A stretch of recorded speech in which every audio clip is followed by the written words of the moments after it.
සන්ධ්‍යාවක් සියලු දෙනාටම පුරාවිද්‍යා දෙපාර්තමේන්තුවේ විසින් සංවිධානය කරන පුරාපෑය දේශනමාලාව සඳහා අද අපි ඉදිරිපත් කරන්නේ ශ්‍රී ලංකාවේ ආදිමානව දෘශ්‍යව කලාවේ නිර්මාණාත්මක ගුණාංග තාක්ෂණික පරිචය අධ්‍යයන පරාසය හා ප්‍රයෝගිතාව කියන මාතෘකාව යටතේ අද ඇත්තටම මේ මාතෘකාව කරන්නේ පුරාවිද්‍යා දෙපාර්තමේන්තුවේ රත්නපුර ප්‍රාදේශීය කාර්යාලයේ සේවය නියුතු කේ උදේනි අරුණසිරි මහතා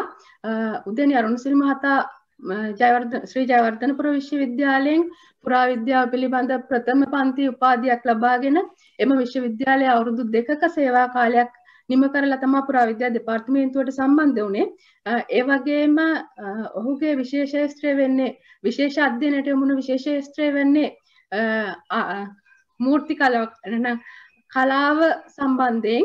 ඇත්තටම ඔහුගේ පුවත්පත් ලිපි ග්‍රන්ථ රචනා ඒ වගේම පාසල් සිසුන් දැනුවත් කිරීමේ දේශන රාජ්‍ය නිලධාරීන් දැනුවත් කිරීමේ දේශන සඳහා ඔහු සහභාගී වෙනවා. අපි ඔහුට ආරාධනා කරමු අද මාතෘකාව මෙහෙවන්න උදේනි ඔබට අවස්ථාව. සියලු දෙනාගේම අවසරයි. සුබ දහලක් වේවා සියලු දෙනාටම. මගේ මාතෘකාව අද ශ්‍රී ලංකාවේ ආදිමානව දෘශ්‍ය කලාවේ නිර්මාණාත්මක ගුණාංග තාක්ෂණික පරිචය අධ්‍යයන පරාසය හා උපයෝගීතාවය. මං ගැන හැඳින්වීමක් කරා ධම්මි බණ්ඩාර මිස්. ඉතින් මේ දේශනය කරන්න මගේ ශක්්‍යතාවය ගැන මට මොකද්ද තියෙන සුදුසුකම ආදිමානව සම්බන්ධයෙන් සිතුවම් සම්බන්ධයෙන් ඉතින් ඒ සම්බන්ධයෙන් මිස් පැහැදිලි කිරීමක් කරා. මම මගේ විද්‍යාපති උපාධියේ අවසන් නිබන්ධයේදී විදියට පරීක්ෂණ ඉස්තු කරේ ආදිමානව සිතුවම් සම්බන්ධයෙන්. ඒ වගේමයි මම ලංකාවෙන් අභිනවයෙන් ස්ථාන 3ක් හඳුනාගෙන එක ප්‍රකාශයට පත් කළ දිනවා ආදිමානව සිතුවම්. මම ජාත්‍යන්තර පන්සලේ සමුළු 6කදී පරීක්ෂණ පත්‍රිකා ඉදිරිපත් කරා. ඒකෙන් 3ක්ම මම ආදිමානව සිතුවම් සම්බන්ධයෙන් ඉදිරිපත් කරේ. ජාතික පරීක්ෂණ සමුළු 22කදී මම පරීක්ෂණ පත්‍රිකා ඉදිරිපත් කරා පුරාවිද්‍යාව. ඒකෙන් මම 6ක්ම ආදිමානව සිතුවම් සම්බන්ධයෙන් ඉදිරිපත් කරේ. පුවත්පත් ලිපි මම මේ එනකොට 223ක් රචනා කරලා තිනවා. ඒකෙන් මම 7ක් ආදිමානව සිතුවම් සම්බන්ධයෙන් තමයි ඉදිරිපත් කරේ. අද මගේ මාතෘකාව ශ්‍රී ලංකාවේ ආදිමානව දෘශ්‍ය කලාව. ශ්‍රී ලංකාවේ කියන ඒ වැකීම් මම මගේ පරීක්ෂණ සීමාව පෙන්වුම් කරනවා. ආදිමානව කියන ඒ වැකීම් මම මේ වචනයෙන් කතෘත්ව නාමකරණය කරනවා. දෘශ්‍ය කලාව කියන දේ ගත්තොත් දෘශ්‍ය කලාව සම්බන්ධයෙන් අර්ථ නිරූපණ රාශියක් තියෙනවා නූතනය වෙනකොට. ඒක ඇතුලේ තියෙනවා චිත්‍ර, මූර්ති, කැටයම්, මුද්‍රණ, ඊට පස්සේ ත්‍රිමාන රූප. නමුත් මම මේ කතා කරන විෂය පරාසය සම්බන්ධයෙන් වැඩිපුරම අපිට දක්න ලැබෙන්නේ චිත්‍ර. මම ඒකින මේ දෘශ්‍ය කලාව කියන කොටස මම චිත්‍ර කියන කොටස තමයි අද උපයෝගී කරගන්නේ මාතෘකාවට. චිත්‍ර කලා පරීක්ෂකකින්, පුරාවිද්‍යා පරීක්ෂකකින්, සාමාන්‍ය පාඨකකින් මම මේ අද කතා කරන සිද්ධාන්තය සම්බන්ධයෙන් මම මේක ආවරණය කරන විෂය පද සම්බන්ධයෙන් අදහස් දක්වලා තිනවා. අන්නේ අදහස් දැක්වීමේදී මම මේ කතා කරන විෂය පදයේ උන් හඳුන්වන්නේ ප්‍රාථමික සිතුවම්, කුරුටු චිත්‍ර, ගුහා සිතුවම්, වැදි සිතුවම්, ආදිවාසී සිතුවම්, ප්‍රාග්ගතික සිතුවම් කියන නාමයන්ගෙන් විවිධ නාමකරණ. නමුත් මට මෙන්න මේ නාමකරණ සම්බන්ධයෙන් පැහැදිලිව ශාස්ත්‍රීය ගැටලුවක් තියෙනවා. මෙන්න මේ වචන භාවිතය සම්බන්ධයෙන් ඒ ගැටලුව තමයි ප්‍රාථමික සිතුවම්. මේ එක නාමකරණ තමයි ප්‍රාථමික සිතුවම් යන්න. ප්‍රාථමික කියන වචනේ අපි අර්ථ නිරුක්තිය ගත්තොත් මුල්, ආරම්භක, නොදියුණු, පහත් කියන අර්ථය තමයි එන්නේ. මෙන්න මේ චිත්‍ර කලාව සඳහා මම මේ කතා කරන විෂය පද සඳහා ප්‍රාථමික කියන නම පාවිච්චි කරලා තියෙන ගොඩක් වෙලාට නොදියුණු කියන අරුතෙන්. අන්න ඒ අනුව ප්‍රාථමික ජනයා නිර්මාණය කළ සිතුවම්. නැත්නම් වෙන විදිහකට කිව්වොත් නොදියුණු ජනයා නිර්මාණය කළ සිතුවම් තමයි මේ කියන එක අරුතින් තමයි ප්‍රාථමික සිතුවම් කියලා නම් කරලා තියෙන්නේ. තව අරුතක් තියෙනවා ජනයා නිර්මාණය කරන ලද ප්‍රාථමික සිතුවම්. ඒ කිව්වේ ජනතාව නිර්මාණය කරපු නොදියුණු සිතුවම් කියන එක. නමුත් මෙන්න මේ අර්ථ නිරූපක දෙක සම්බන්ධයෙන් මට ගැටලුවක් තියෙනවා. මොකද නොදියුණු ජනයා නිර්මාණය කරන සිතුවම්. නොදියුණු ජනතාවක් අතින් කලාවක් නිර්මාණය වෙන්නේ නැහැ. ඒක කලා ඉතිහාසඥයන්ගේ ඊට පස්සේ සමාජ විද්‍යාඥයන්ගේ මතය තමයි කිසියම් කලා නිර්මාණයක් නිර්මාණය වන්නේ ඒ ජනතාව දියුණුවම් පමණයි. ඒ ජනතාව මනසින් දියුණුවමින් ඉන්නවා නම් විතරයි. ඒකින්ද මේක නොදියුණු ජනතාවගේ නිර්මාණ විශේෂයක් කියලා හැඳින්වීම මම පිළිගන්නේ නැහැ. ඊට පස්සේ අනිත් කරුණ ජනතාව නිර්මාණය කරපු නොදියුණු සිතුවම්. මේක නොදියුණු කියන දේ මම ඉදිරියේදී ඒක කොච්චර දියුණුද කියලා මම තර්කානුකූලව පෙන්නනවා. මම එහිදී ඒක පැහැදිලි කරන්නම්. ඊට පස්සේ කුරුටු චිත්‍ර. මෙන්න මේ සිතුවම් රේඛා වලින් පමණයි හැඩගම් වෙලා තියෙන්නේ කියන අරුතෙන් මෙන්න මේ සිතුවම් හඳුන්වන කුරුටු චිත්‍ර කියලා. නමුත් රේඛාත්මක හැඩ ඉක්මවා ගිය වර්ණ පදාස වර්ණ ප්‍රදේශ පාවිච්චි කළ ඇඳපු සිතුවම් අපිට හම් වෙනවා. මම මේ උදාහරණ දෙකක් විතර දැක්වුවේ රත්නපුර විහෙලකඩ කන්දලේනේ ගව රූපයක් සහ පන්සල් කන්දලේනේ තියෙන ඇත් රූපය. මේක වර්ණ පදාසයක් විතර. මේක කුරුටු ස්වභාවයක් නෙමෙයි තියෙන්නේ. ඊට පස්සේ මේ සඳහා යොදපු තවත් නාමකරණයක් තමයි ගුහා චිත්‍ර කියන එක. ඒ ගුහා චිත්‍ර කියන නම පාවිච්චි කරන්නේ ගල්ලෙන් තුල මෙන්න මේ සිතුවම් ඇඳලා තියෙනවා කියන අර්ථය. නමුත් ගල්ලෙන් තුල පමණක් නෙමෙයි බුදුගල, කොණ්ඩගල, නැහුගල, පන්නල්ගම කියන ආදිමානව සිතුවම් ස්ථාන ගත්තොත් ඒ ඔක්කොම ගල්තලා මතු පිට තමයි ඇඳලා තියෙන්නේ. ඒ වගේම කුරුල්ලංගල ගත්තොත් පර්වත මුහුණතක තමයි ඇඳලා තියෙන්නේ. ඒ අනුව අපිට මේවා ගුහා තුල විතරක් ඇඳලා තියෙනවා කියන තර්කණය පිළි අරගෙන ගුහා චිත්‍ර කියන නාමයෙන් මේක හඳුන්වන්න අමාරුයි. ඊළඟ කරුණ වැඩි චිත්‍ර සහ ආදිවාදී චිත්‍ර. ආදිවාසී වැඩි ජනතාව විසින් මේ සිතුවම් ඇඳ ඇත කියන අරුතෙන් මේවා වැඩි චිත්‍ර ආදිවාසී චිත්‍ර කියන නාමයෙන් හඳුන්වනවා. නමුත් ඒ පිළිබඳව මට ගැටලුවක් තියෙනවා. මොකද අපිට හම් වෙනවා කෑගල්ල දොරවක් කන්දලේනේ අදින් වසර 5300 3000 අතර කාලෙ නිර්ණය කරපු සිතුවම් කිහිපයක් හම් වෙනවා අපිට. සිතුවම් ගානාවක් හම් වෙනවා. ඒ අනුව ඒවා පැහැදිලිවම ප්‍රාග්ධාතිහාස යුගයට තමයි ආත්තේ. ඒ අනුව මේ සීරුම සිතුවම් වැඩි චිත්‍ර හෝ ආදිවාසී චිත්‍ර කියන නාමයකින් හැඳින්වීම ඒ අනුව සුදුසු වෙන්නේ නැහැ. ඊට පස්සේ තවත් පිරිසක් මේවා ප්‍රාග්ධාතිහාස චිත්‍ර කියන නාමයෙන් හඳුන්වනවා. ප්‍රාග්ධාතික මානවයන් විසින් මේ සිතුවම් නිර්මාණය කරා කියන අර්ථයෙන්. නමුත් පැහැදිලිවම අපිට සමහර ස්ථාන ආදිමානව සිතුවම් ඇතුලේ සමහර ස්ථානවල අපිට කාලය නිර්ණය කිරීමේ හැකියාවක් තියෙනවා සාපේක්ෂ වශයෙන්. බුදුගල සිතුවම් ගත්තොත් ඒවා ඓතිහාසික යුගයේ ඇඳලා තියෙන්නේ. මොකද ඒ ස්ථානයේ තියෙනවා ස්වස්තිකයේ සලකුණු අපිට අඳුර ගන්න පුළුවන් ත්‍රිශූලය. සලකුණු අඳුර ගන්න පුළුවන් ත්‍රිශූලයේ නිර්මාණය වෙන්නේ ලෝහ නිර්මාණයෙන් පස්සේ. ඒ කියන්නේ ඓතිහාසික යුගයේ. ඒ වගේම ද වැද්දාස් කෘතිය රචනා කරන සෙලික් මාකියුවල උන්ගේ පොතේ සඳහන් කරලා තියෙනවා වැඩි කාන්තාව ගුණට කිව්වා කියලා. උන් දෙබඩ කිව්වා කියලා තමන්ගේ ස්වාමි පුරුෂයා දඩමේ ගිහිල්ලා එනකන් කම්මැලිකමට තමයි අපි මේ ගුහාවල චිත්ත ඇඳි කියලා. ඒ වගේම පිහිල්ලගොඩ ගලගේ සිතුවම් ඇන්දේ වැඩි නායකයෙක් වෙච්ච හඳුනාගේ සීයා කියලා වැඩි ජනතාව මේ යුගයට ප්‍රකාශ කරලා තිනවා. ඒ අනුව මේවා සීලම සිතුවම් ප්‍රාග්ධාතිහාසික යුගයට අයත් කරන්නත් අපිට අපහසුයි.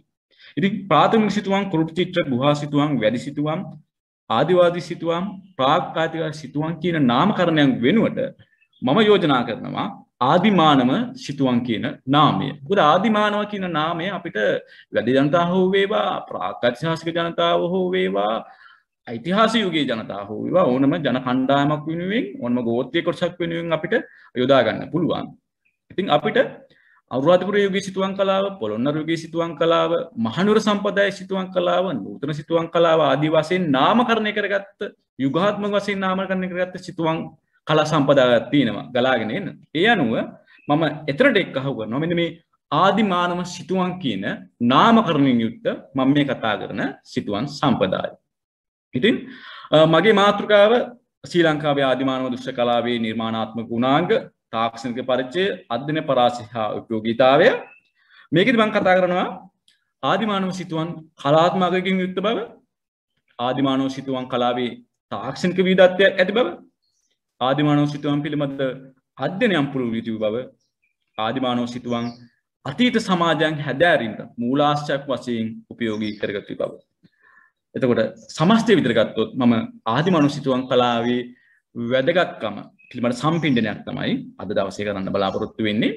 ප්‍රවිෂ්ඨිය විදියට ශ්‍රී ලංකාවේ ආදිමානව සිතුවම් වාර්තා වන ස්ථාන ගැන කතා කරොත් දැනට ප්‍රකාශයට පත් කර තියෙන ස්ථාන සංඛ්‍යාව 95ක්.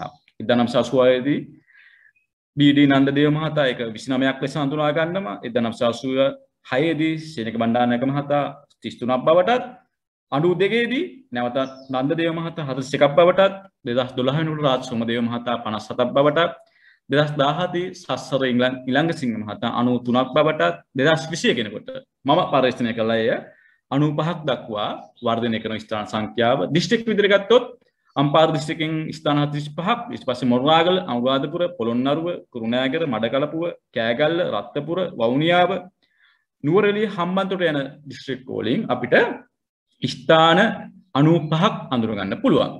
මගේ පළවෙනි සාකච්ඡාව මගේ මාතෘකාවේ ශ්‍රී ලංකාවේ ආදිමානව සිතුවම් කලාවේ නිර්මාණාත්මක ගුණාංග. ආදිමානවන්ගේ සිතුවම් කලාව නැත්තම් මේ චිත්‍ර ප්‍රකාශන ගැන කතා කරොත් මෙන්න මේ චිත්‍ර නිර්මාණය වෙන්නේ මූලික සාධක කිහිපයක් පදනම් කරගෙන. මේ මූලික සාධක තමයි බලය, අභිමානය, ආහාරපාන, දඩයම, පැවැත්මේ අරගල.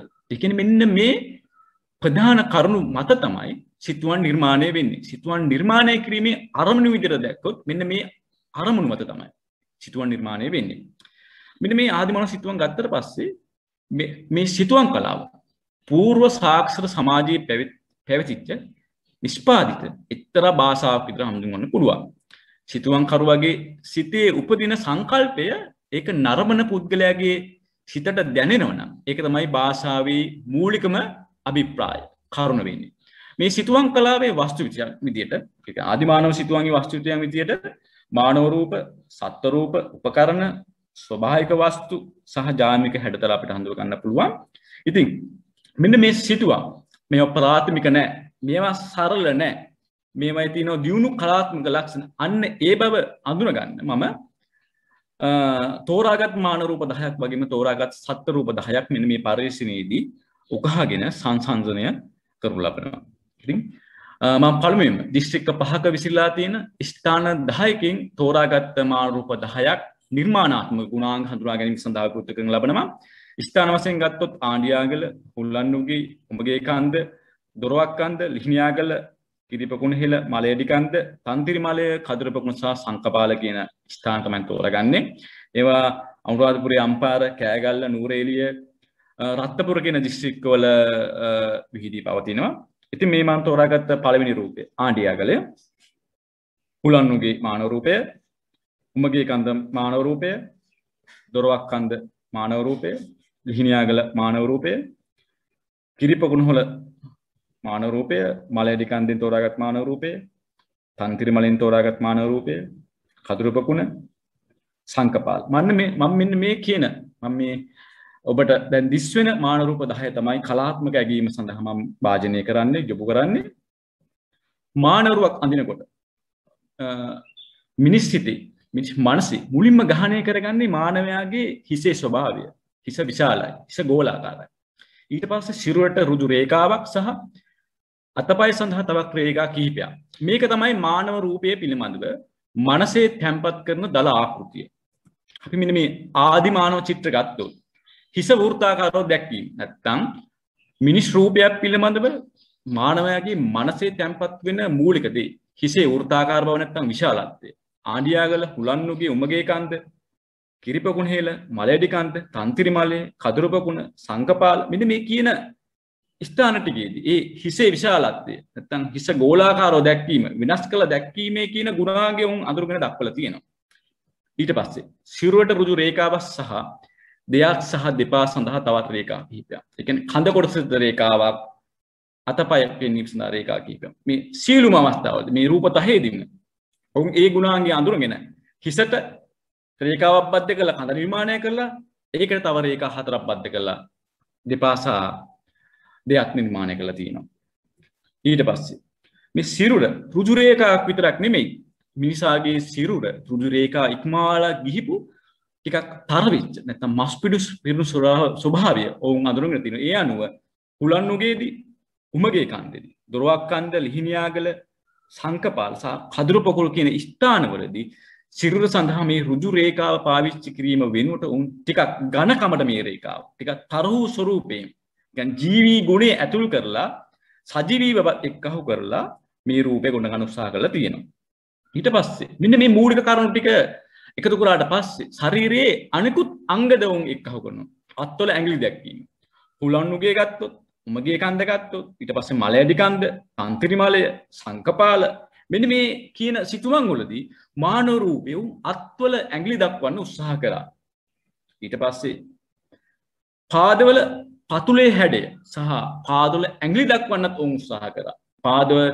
පාදවල පතුලේ හැඩය තමයි පැතිරි ස්වභාවය. දැන් ආණ්ඩියාගල ගත්තට පස්සේ, උමගේ කන්ද ගත්තට පස්සේ, තන්තිරිමලය, ලිහිණියාගල, සංකපාල ඒ පාදයේ යටිපතුලේ පැතිරි ස්වභාවය සහ ඇඟිලි දක්වන්න ඕන් තව ටිකක් තමන්ගේ කලාව දියුණු කරගෙන තියෙනවා.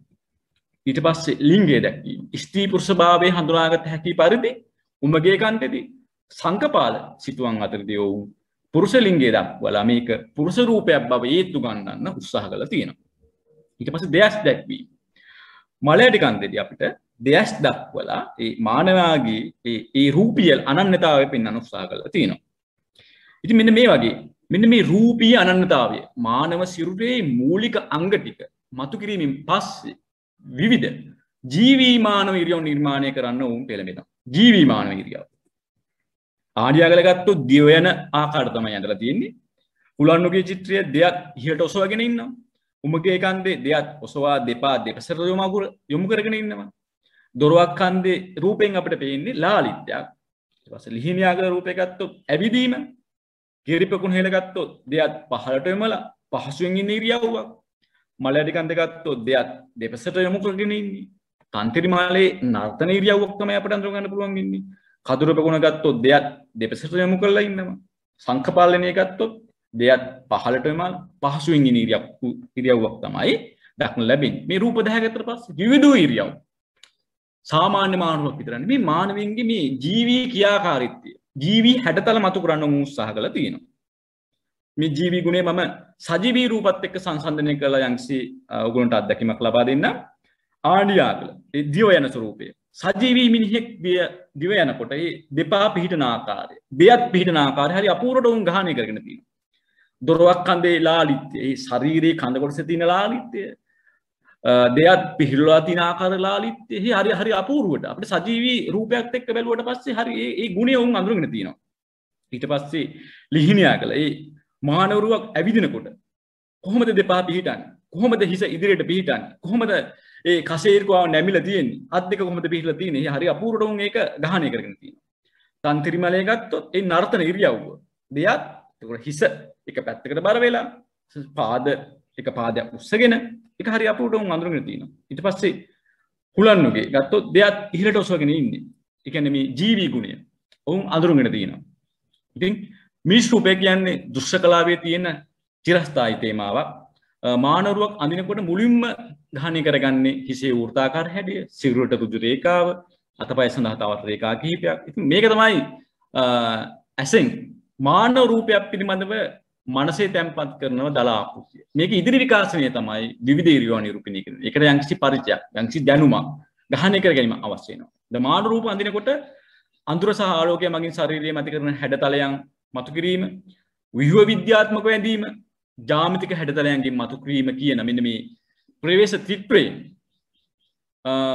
විහුව විද්‍යාත්මක ඇඳීම හා ජාමිතික හැඩතලයන්ගෙන් මතු කිරීම කියන දෙවන හා තෙවන ප්‍රවේශ පාවිච්චි කරලා තියෙනවා. මේ රූප අතර මම පෙන්වුව මාන රූප අතර මනා අධ්‍යයනයකින් යුතුව සෞන්දර්යාත්මක අගයකින් නිර්මාණය කරපු රූපත් අඳ ගන්න පුළුවන්. අන්න ඒ අනුව ආදිමානව සිතුවම් අතර ඇති ඇතන් මානව රූප නිර්මාණාත්මක ගුණාංග වලින් යුක්තයි කියලා මම පෙන්වා දෙනවා. ඊට පස්සේ මම සත්ත්ව රූප 10ක් මේ සඳහා පරිච්ඡේද සඳහා උපයෝගී කරගන්නවා. සත්ත්ව රූප නිර්මාණය කරලා තින්නේ අර්ධ සංකේතාත්මකව. බොහෝ විට සත්වයා පාර්ශව දර්ශනයෙන් තමයි ඇඳලා තියෙන්නේ. වෙනත් කෝණකින් ඇන්දොත් සතාව අඳුර ගන්න පුළුවන් විදියට මූලික අවයව පමණක් පෙන්වලා තියෙනවා. සත්ත්ව රූප තුලදී සිව්පා සතුන්ගෙන් අලියා, ඇතා, කොටියා, බල්ලා, ගෝනා, ගවයා, සිංහයා වැනි සත්තු රූපීය වශයෙන් වෙන් කරලා අඳුර ගන්න පුළුවන්. රොගියෙන් අතරින් තලංගුයා, මුගටියා, කිඹුලා, ඉත්තෑවා, ඉදිපුවා, පැත්තෑවා වැනි සත්තු වගේම පක්ෂී රූප වෙන වෙන වශයෙන් අඳුර ගන්න පුළුවන් විදිහට නිර්මාණය කරලා තියෙනවා. ඉතින් මම මේ පරිශ්‍රණයේ දිස්ත්‍රික්ක 5ක විචිලා තියෙන ස්ථාන 9කින් සත්ත්ව රූප 10ක් තෝරගත්තා. නිර්මාණාත්මක ගුණාංග මේවායේ පායුක්තේ වාද කින දේ හඳුනා ගැනීම සඳහා පෙන්වා දීම සඳහා බිල්ලෑව, වෙහෙරගල කන්ද, කතුරුපකුණ, හුලන්නුකින් මං දිත්‍යාත් ගන්න රූප, දොරවක් කන්ද, පන්සල් කන්ද, කිරිපකුණ හෙල, පුලුකුණා, බුදුකල කියන ස්ථාන වලින් තමයි මම මේ සත්ත්ව රූප 10 කැටි කරගන්නේ. බිල්ලෑවෙන් මම තෝරගන්නේ ගවයෙක්ගේ රූපයක්. වෙහෙරගල කන්දෙන් මම තෝරගන්නේ ගවයෙක්ගේ රූපයක්. කදුරුපකුණෙන් මම තෝරගන්නවා මුගටියෙක්ගේ රූපයක්. හුලන්නුගෙන් ඒ කියන්නේ තරුලෙන් ගෙනලෙනේ ඒත් මම මුගටියෙක්ගේ රූපයක් තෝරගන්නේ. හුලන්නුගෙන් ආයෙ මම කිඹුලෙක්ගේ රූපයක් තෝරගන්නවා. දොරවක් කන්දෙන් ඇතෙක්ගේ රූපයක්. පන්සල් කන්දෙනුත් ඇතෙක් රූපයක්. කිරිපොකුණ හේලෙන් මම කොටියෙක්ගේ රූපයක්. ඒ වගේම පුලුගුණාවෙන් සුනකෙක්ගේ රූපයක්. බුදුගලෙන් සිංහෙක්ගේ රූපයක් මම උපයෝගී කරගන්නවා මෙන්න මේ කලාත්මක ගුණාංග පවතිනවාද කියන දේ සනාථ කිරීම සඳහා. මෙන්න මේ සත්ත්ව රූප 10 තමයි මම තෝරගන්නේ මගේ මෙන්න මේ පරිශ්‍රණයේදී කලාත්මක ගුණාංග අඳුනා ගන්න. බිල්ලෑවේ ගවයාගේ රූපය. සිව්පා සත්වයේ මූලිකම ලක්ෂණය තමයි හිස, ඊට පස්සේ සිව්පාද, වලිගය, කඳ කොටස. ඉතින් අන්නේ මූලික හැඩතල ටික මේ සත්වයාගේ අපිට අඳුන ගන්න පුළුවන්. ඊට පස්සේ ගවයෙක් බව වෙනත් සතෙක්ගෙන් වෙන් කළ හඳුනාගත හැකි ඒ රූපී අනන්‍යතාවය අන් දෙක ඊට පස්සේ පිටේ නියමිත යන මොල්ලිය සහ ඒ ගවයෙක්ගේ තියෙන තරබාරු ස්වභාවය හරි අපූර්වට මේකට කැටි කරලා තියෙනවා. ඒ වගේම ඍජු වලිගයෙන් වේගවත් බව, ගවයාගේ වේගවත් බව මේකේ නිරූපණය කරලා තියෙනවා. ඊට පස්සේ වෙහෙර කන්ද ගවයාගේ රූපය ගත්තොත් මේක ගුරුගල්වත් පැහැයෙන් පාර්ශ්වීය දර්ශනය ඇඳලා තියෙන්නේ. ගවයෙක් බව අඳුර ගන්න පුළුවන් විදිහට. ඒ දිගටි හොම්බ තියෙනවා, කන් දෙක දෙපැත්තෙන් තියෙනවා, හිස මස්තකේ අන් දෙක තියෙනවා, පිටේ නියමිත කරන මොල්ලිය තියෙනවා, තරබාරු ස්වරූපය තියෙනවා. ගව රූපයක් බෙලා අපිට මේකෙන් අනන්‍ය රූපීය ලක්ෂණ පවතිනවා. ඒ කියන්නේ ගවයෙක් කියලා අඳුර ගන්න පුළුවන්. මේකේ වේගයෙන් දිව යන ස්වරූපය පෙන්වීම සඳහා තිරස් වල්ගය ඊට පස්සේ ඉදිරිපාද ඉදිරියට පිටුපස පාද පිටුපසටත් යොදාගෙන මේ ගවයා යම්කිසි වේගයකින් දිවෙන ආකාරයක් නිරූපණය කරලා තියෙනවා. කදපුකුණ ගත්තොත් ඒ මුකුටියාගේ රූපය ඍජු දර්ශනයේ මුකුටිය ඇඳලා හිස එක් පැත්තකට යොමා සිටින ආකාරය තමයි නිර්මාණය කරලා තියෙන්නේ. ඒක හරි විශිෂ්ට නිර්මාණයක් මේ රූපය. මෙන්න මේ මුකුටියාගේ රූපය තුල අපිට ගැඹුර සිතුවමක ගැඹුර දක්වීම හරියට අපූර්ව අඳුර ගන්න පුළුවන්. හිස ඉදිරියෙනුත් වලිගිය පිටිපස්සෙනුත් හරි අපූර්ව දක්වලා තියෙනවා. ඒ වගේම මේකේ පර්යාවලෝකන අඳුර ගන්න පුළුවන්. හිස ඉදිරිය විශාලතාවත් පිටිපස්සට යනකොට මේ පිටිපස්ස කොට කුඩාවට දක්වලා පර්යාවලෝකනය අපිට මේ සිතුවමින් අඳුර ගන්න පුළුවන්. ඊට පස්සේ හුලන්නුගේ මුගටිය ගත්තොත් මුගටිය ඉහිලි පෙන්නේ. උඩ ඉඳන් බලනකොට පෙනෙන ආකාරය තමයි ඇඳලා තියෙන්නේ. ශරීරයේ දිගට බව, හිසේ හැඩය, මුවෙහි දිගට බව, කණුවල මනාව දක්වලා මේ මුගටියේ බව අනන්‍ය රූපීය ලක්ෂණ පෙන්වුම් කරලා තියෙනවා. ඊට පස්සේ හුලන්නුගේ කිඹුල ගත්තොත් ඉහළින් පෙනෙන ආකාරයට තමයි නිර්මාණය කරලා තියෙන්නේ. කිඹුල සහ තලගොය ආදිමානව නිර්මාණය කරේ එකම ස්වරූපයෙන් වුණත් මේ ඉන්නේ කිඹුලෙක් බව අඳුර ගන්න පුළුවන් විදියට මේ රූපය වටා තිත් සලකුණ මගින් ඩොට් සලකුණ මගින් ජලය පෙන්වු කරලා තියෙනවා. ඉතින් කිඹුලාගේ ඒ නියවල තියෙන ඒ රුදුරුභාවය, ඒ දියුණුභාවය, තියුණුභාවය හරි අපූර්වට මේ රූපේ පාදවල නිය දැක්වීමෙන් පෙන්වුම් කරලා තියෙනවා. ඊට පස්සේ දොරවක් කන්ද ඇතාගේ රූපය ගත්තොත් ඇත් රූප නිර්මාණය කිරීමේදී ආදිමානවයා මේ ශරීරයේ මූලිකාංග වලට තමයි මුල් තැනක් දුන්නේ ප්‍රමාණය පිළිබඳ. නැත්නම් සයිසස් පිළිබඳව ඒගොල්ලෝ විශේෂ අවධානයක් යොමු කරේ නැහැ. ඇතකු හඳුනා ගැනීමේ මූලික ලක්ෂණ තමයි දිගු හොඬවැල සහ දලයුල. ඉතින් මේ සිතුවේ ඇතාගේ හිස මස්තකයේ තියෙන ගෝලාකාර ස්වරූපය, පාදවල යට කොටසේ තියෙන මේ ඇතකුගේ අනන්‍ය ලක්ෂණය හරි අපූර්වට දක්වලා තියෙනවා. ඇතාසල තව කුඩා සත්ත්ව රූපයක් දක්වලා තියෙනවා. ඉතින් මේ ඇතාගේ බගය දක්වා තිබීමෙන් මේ ඇතින්නක් සහයගේ පැටවා තමයි මේ ඉන්නේ කියලා අපිට හඳුනා ගන්න පුළුවන්. නමුත් ජීව විද්‍යාත්මකව බැලුවොත් ලංකාවේ ඇතින්නට දල පිහිටන්නේ නැත්නම් දල පිටත පේන්නේ නැහැ කියන මතය තමයි තියෙන්නේ. නමුත් ඔවුන් මේ ඇත් රූපය කියන දේ හරියට ගහණය කරගෙන ඇඳීමට උත්සාහ කළා තියෙනවා. පන්සල් කන්ද ඇතාගේ රූපය ගත්තොත් පාර්ශ්ව දර්ශනයෙන් ඇඳලා තියෙන්නේ. ඉතින් අර කලින් කිව්වා වගේ මේ ඇතාගේ ප්‍රමාණයට වඩා මූලික අංග වලට තමයි අවධානය යොමු කරලා තියෙන්නේ. ඒ ඇතාගේ හිසේ ගෝලාකාර බව, පාදුල ස්වරූපය, තරබාරු ස්වරූපය, හොඬය හරි අපූර්වට දක්වලා තියෙනවා. ඒ වගේම මේ ඇතාගේ මුව අරගෙන ඉන්නේ හරි අපූර්වට උන් නිර්මාණය කරලා තියෙනවා. ඒක මුව අරගෙන සිටින ආකාරය. ඒක කිරිපොකුණ හෙල කොටියාගේ රූපය සුදු වර්ණයෙන් නිර්මාණය කරලා තියෙනවා. මේ කොටියෙක් බව පෙන්වන්න මේ පුල්ලි ස්වරූපය ඩොට්ස් යොදලා මේ සිරුරේ වටා ඩොට්ස් යොදලා මේ කොටියෙක් බව පෙන්වන්න උන් උත්සාහ කරලා තියෙනවා. ඊට පස්සේ පුලුගුණාවේ සුනකෙක් රූපයක් තමයි මම පාවිච්චි කරන්නේ. පාර්ශ්වීය දර්ශනයට තමයි ඇඳලා තියෙන්නේ.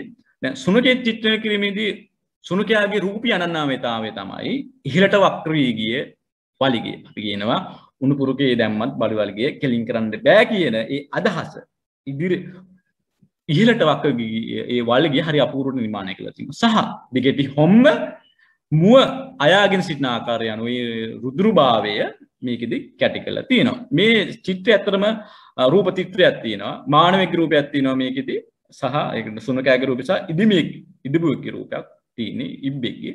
සමහරට මේක නිරූපණය කරන්න ඇත්තේ මානවයෙක් සුනකයෙක් යොදලා ඉදිබුවෙක් දඩයන් කරන අවස්ථාවක් විය හැකියි. ඊට පස්සේ බුදුගල සිංහයාගේ රූපය ගත්තොත් මේක පාසාන පුස්තය සූර්ල තමයි නිර්මාණය කළා තියෙන්නේ. සිංහයාගේ වලිගේ ස්වරූපය ඉදිරියට ඒ කියන්නේ ඉහළට යොමු විදිය ආකාරය, ඊට පස්සේ මුව අයා සිටින ආකාරය, ඉදිරි පාද දක්වලා තියෙන ආකාරය, මේවත් එක්ක මේ ගොදුරක් වෙත පනින සිංහෙක්ගේ ස්වරූපයක් තමයි මේක අපිට අඳුර ගන්න පුළුවන් වෙන්නේ. ඉතින් සත්වයාගේ මෙන්න මේ රූපීය අනන්‍යතා වෙනස් සතෙක්ගෙන් මේ සත්වයා අඳුනාගත හැකි රූපීය අනන්‍යතා ස්වභාවික ලෙස මතු කිරීමෙන් පස්සේ ආදිමානවය උත්සාහ කරා විවිධ ඉරුවව නිරූපණය කරන්න. බිල්ලෑප සහ බෙහෙරකල ගන්ධ ගව රූපය ගත්තොත් ඒ ගව රූප වේගයෙන් දිවෙන ස්වරූපයක් තමයි වලිගේ ඒ තිරස් ආකාරයට යොමු කිරීම තුළ යම්කිසි වේගයෙන් යන ඉරියව්වක් තමයි ඔවුන් නිර්මාණය කරන්න උත්සාහ කරේ. කදුරුපගණ මුගතියා ගත්තොත් රුදු දර්ශන නිර්මාණය කරලා හිස පැත්තකට හරවාගෙන සිටින ආකාරය හරි අපූර්වට ගහණය කරගෙන ඔවුන් නිර්මාණය කරලා තියෙනවා. මුල්වන්නුගේ මුගතියා ගත්තොත් උඩ ඉඳන් බලන ආකාරයට තමයි පෙනෙන ආකාරය තමයි නිර්මාණය කරලා තියෙන්නේ.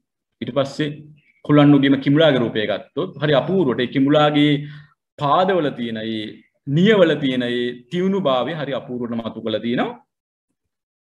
දොරවක් කන්ද සහ පන්සල කන්ද ඇත් රූප ගත්තොත් ඒ ඇතුගේ ශරීරයේ තියෙන තරබාරු ස්වභාවය, හිසේ ගෝලාකාර බව, දල යුගලයේ පිහිටීම, පාදවල යටකොසේ ඒ පිහිටීම හරි අපූර්වට උන් ගහණය කරගෙන තියෙනවා. කිරිප්පකුණ හෙලින් තෝරාගත්ත කොට්ටියාගේ රූපය ගත්තොත් ඒ පුල්ලි පිහිටලා තියෙන ආකාරය, ඊට පස්සේ වලිගේ දිගටි බව, පාදවල දිගටි බව හරි අපූර්වට ඒ ශරීරයේ දිගටි බව හරි අපූර්වට උන් ගහණය කරගෙන ඉදිරිපත් කරලා තියෙනවා. ඊට පස්සේ පුළුකුණාවේ සුනකයාගේ රූපය ගත්තොත් ඒ වලිගේ ඉදිරියට නැත්නම් ඉහළට වක්‍ර වී ආකාරය, මුව අයා සිටින ආකාරය, ඊට පස්සේ හොම්බේ දිගටි බව, සුනකේ බව ඒ පෙන්වන්න සහ මේ යම්කිසි ගොදුරකට රුදුරු ස්වභාවයක් පෙන්눔 කරගෙන පයින් ස්වරූපයක් තමයි පෙන්눔 කරන්න උත්සාහ කරලා තියෙන්නේ. බුදුගල සිංහයා ගත්තොත් මේ මුව අයා සිටින ආකාරය, ඉදිරි පාද යොදා සිටින ආකාරය, පිටුපස පාද පිටුපස යොදා සිටින ආකාරය, වලිග යොදා සිටින ආකාරය අනුව මේ සජීවී සිංහයේ ගොදුරක් විතර පයින් ස්වරූපයම තමයි අපිට නිරූපණය වෙන්නේ. ඉතින් සත්ත්ව රූපයත් මාන රූපය වගේමයි දෘශ්‍ය කලාවේ තියෙන චිරස්ථායී තේමාවක්. ඉතින් සත්ත්ව රූපයක් ඇඳීමේදී මනස මුලින්ම ග්‍රහණය කරගන්නේ වෙනත් සතෙක්ගෙන් මේ සතා කොහොමද රූපීය වශයෙන් වෙන් කරගන්නේ කියන එක. දැන් මාන රූප අඳිනකොට ස්ත්‍රී පුරුෂ භාවය විතරයි වෙන් කරගන්න පුළුවන් වුණේ අපිට. නමුත් සත්ත්ව රූප අඳිනකොට සතා වෙන් වශයෙන් වෙන් කරගත හැකි විදිහට රූපීය අනන්‍යතා ලක්ෂණ පෙන්වු කරලා තියෙනවා. ඉතින් මේක ඉදිරි විකාශනය තමයි විවිධ ඉරියව් නිරූපණය කිරීම. ඒකට යම්කිසි පරිචයක් අවශ්‍ය වෙනවා.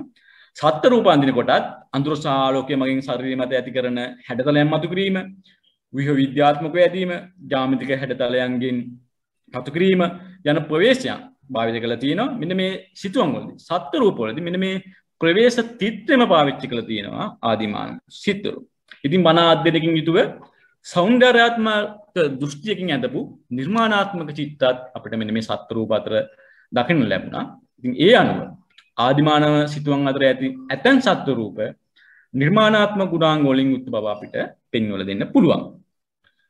පුරාතන ශ්‍රී ලංකාවේ චිත්‍ර කලාව කෘතිය රචනා කරන මේක 2004 වර්ෂයේ තමයි මුද්‍රණය වෙන්නේ මහාචාර්ය මහින්ද සෝමතිලක මහතා මේ පොතේ 12 වෙනි පිටුවේ මෙන්න මේ වගේ සටහනක් තියෙනවා.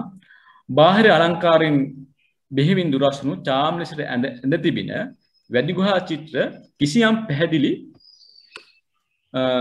විෂයක් අරමුණු කොටගෙන ශාස්ත්‍රානුකූලව ඇඳ නැති හේයි. නූතන තාත්විකත්වයේ නැමැති සංකල්පයට අනුව බලන විටදී ලදරුවන්ගේ සිත්තන් වලට වඩා මේවා උසස් කොට සැලකිය හැකි මට්ටමක නොපවති. ඒ කියන්නේ මේකේ කලාත්මක ලක්ෂණ ගත්තට පස්සේ එතුමා දකිනවා මේවා ලදරුවන්ගේ සිත්තන් වලට වඩා ඉහළින් කියන්න අපහසුයි කියලා. මේක තමයි පොදු මතය සමාජයේ ශාස්ත්‍රීය සමාජයේ තියෙන පොදු මතය ආදිමානව සිතුවම් සම්බන්ධයි. නමුත් මම ඉහත පෙන්නපු කරුණුත් එක්ක මම මාන රූප 10ක් සහ සත්ත්ව රූප 10ක් තමයි කැටි කරගත්තේ. මම එනවා නිගමනයකට ආදිමානව සිතුවම් ඇත්තටම නිර්මාණාත්මක ගුණාංග වලින් යුක්තයි. මේවා නිර්මාණාත්මක ගුණාංග තියෙනවා. ඉතින් මේවා ප්‍රාථමික හෝ සරල කියලා අර්ථ දක්වලා සෞන්දර්යාත්මක අගය කිරීම වලින් ඈත් කරනවා නම් ඒක ඇත්තටම යුක්ති සහගත නෑ. ඒක ඇත්තටම මම මේ පරිශීලනය ඉදිරිපත් කරන තර්කානුකූල අදහසක්. මගේ දෙවෙනි සාකච්ඡාව වෙන්නේ ශ්‍රී ලංකාවේ ආදිමානව සිතුවම් කලාවේ දෙවෙනි මම ඔබට පොඩ්ඩක් මේ බාධා කරනවා ඉන්න සියලු දෙනාටමත් අපේ සම්බන්ධතාවය තව විනාඩිකින් මේ නැති වෙලා යනවා. ඒ සම්බන්ධතාවය නැති වෙලා ගියාම අපි දීලා තියෙන ලින්ක් එකෙන්ම නැවත සම්බන්ධ වෙන්න පුළුවන් සියලුම දෙනාට. ඒ නිසා මේ සම්බන්ධතාවය නැවතුනහම සියලුම දෙනා අදාළ ලින්ක් එකෙන් නැවත පැමිණෙන්න කියලා කාරුණික ආයෝජනා කරනවා. ඒ වගේම සමාවයි දිනවා වෙච්ච දෝෂය පිළිබඳව. ඕකේ. මගේ දෙවන සාකච්ඡාව ශ්‍රී ලංකාවේ ආදිමානව සිතුවම් කලාවේ තාක්ෂණික පරිචය.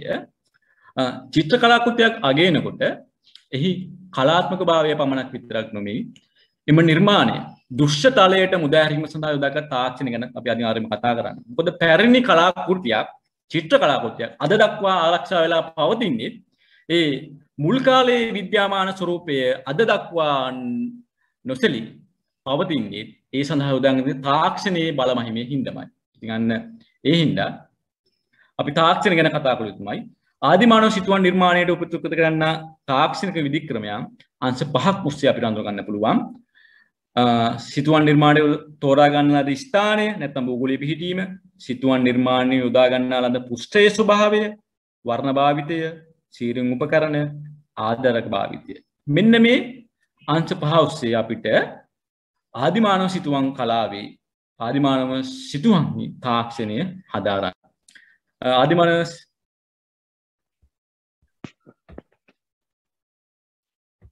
ආදිමානව සිත්තරුම් සිතුවම් අදින්න තෝරා ස්ථානය ස්වභාවික ලෙන කටාරංකිට උලෙන ගල්තලාව පර්වත මුහුද විදිහට අපිට අඳුර ගන්න පුළුවන්. ඊට පස්සේ සිතුවම් තලය මේක මුදු තලයක්ද රළු තලයක්ද ඊට පස්සේ වර්ණ භාවිතයෙන් මේකළු සිතුවම් යන්න ඒක ඒක වර්ණ බහු වර්ණ කියලා අඳුර ගන්න පුළුවන්. ඒ වර්ණ පාවිච්චි කරගෙන ඇඟිල්ල පාවිච්චි කරා උපකරණයක් පාවිච්චි කරා අත්ල අච්චුවක් විදිහට පාවිච්චි කරලා තියෙනවා. ඊට පස්සේ වර්ණ පාවිච්චි නොකරපු සිතුවම් අපි කියන ඉන්ග්‍රේවින් කියලා. කැටයන් ස්වරූපයෙන් නිර්මිත සිතුවම්. ගල් පුෂ්ඨයේ සූල චිත්‍ර ඇඳලා තියෙනවා. ඒ වගේම ඇතන් අවස්ථාවල මලයඩි කන්ද ගත්තොත් මැටි පුෂ්ඨයක් සූල සිතුවම් ඇඳලා තියෙනවා. මේ සමස්ත සිතුවම් නිර්මාණය කරනකොට මේ ආදිමානවෙන් ආධාරක භාවිතකුත් කරලා තියෙනවා. ඒ කියන්නේ මානවසට වඩා ඉහළින් අඳින චිත්‍ර සඳහා ඒගොල්ලෝ යම්කිසි ආධාරක භාවිතයක් කරලා තියෙනවා. නමුත් මේ සමස්තය මේ සමස්ත තාක්ෂණික කරුණු සම්බන්ධයෙන් කතා කිරීමට ඇත්තටම කාලය ප්‍රමාණයක් නැති හින්දා මම මේකෙදි වර්ණ භාවිත සිතුවම් පිළිබඳව විතරක් කතා කරන්න උත්සාහ කරනවා. කොහොමද වර්ණ භාවිතයේදී මෙවුන් දක්වපු දියුණුතාවය කියලා. ලංකාවේ ආදිමානව සිතුවම් අතර වර්ණ භාවිත ආදිමානව සිතුවම් ස්ථාන ලේඛනය ගත්තොත් කටාරම් කොටපු ගල්ලෙන් 10කින් ලෙන් ලිපි සහිත කටාරම් කොටපු ගල්ලෙන් 10කින් අපිට මේ ආදිමානව චිත්‍ර හම්බෙනවා. කටාරම් කොටපු නමුත් ලෙන් ලිපි නැති ලෙන් 27කින් අපිට වර්ණ භාවිත චිත්‍ර හම්බෙනවා. ඒ වගේම ස්වභාවික ලෙන් කටාරම් කොටලා නැහැ. ඒ කියන්නේ අතීතයේදී භික්ෂු භාවිතයට ලක් වෙලා නැහැ. අන්න වගේ ලෙන් 18කින් අපිට වර්ණ භාවිත සිතුවම් හම්බෙනවා. ඒ වගේම පර්වත මුහුණත් එකකින් කුරුල්ලංගලදී අපිට මෙන්න මේ වර්ණ භාවිත සිතුවම් හම්බෙනවා.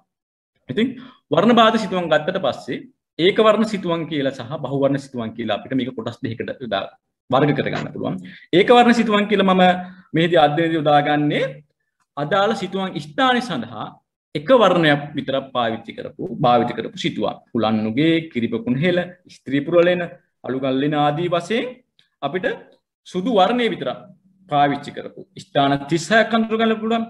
රෝස පාට වර්ණය පාවිච්චි කරපු ස්ථාන 4ක්, රතු පාට 1ක්, අලු පාට 1ක්, දුඹුරු ලාකොළ පාට එක වර්ණයක් විතරක් මේ විදිහට පාවිච්චි කරපු. ඊට පස්සේ බහු වර්ණ සිතුවම් ගත්තොත් ඒ කියන්නේ අදාළ ස්ථානයේ සඳහා වර්ණ කිහිපයක් පාවිච්චි කරපු ස්ථාන 12ක් අපිට අඳුර ගන්න පුළුවන්. ලංකාවේ ආදිමානව සිතුවම් ස්ථාන අතර තන්ත්‍රිමලය ගත්තොත් සංකපාල දෙන ගත්තොත් මම මේ උදාහරණ දෙකක් විතර මේක දැක්ුවේ.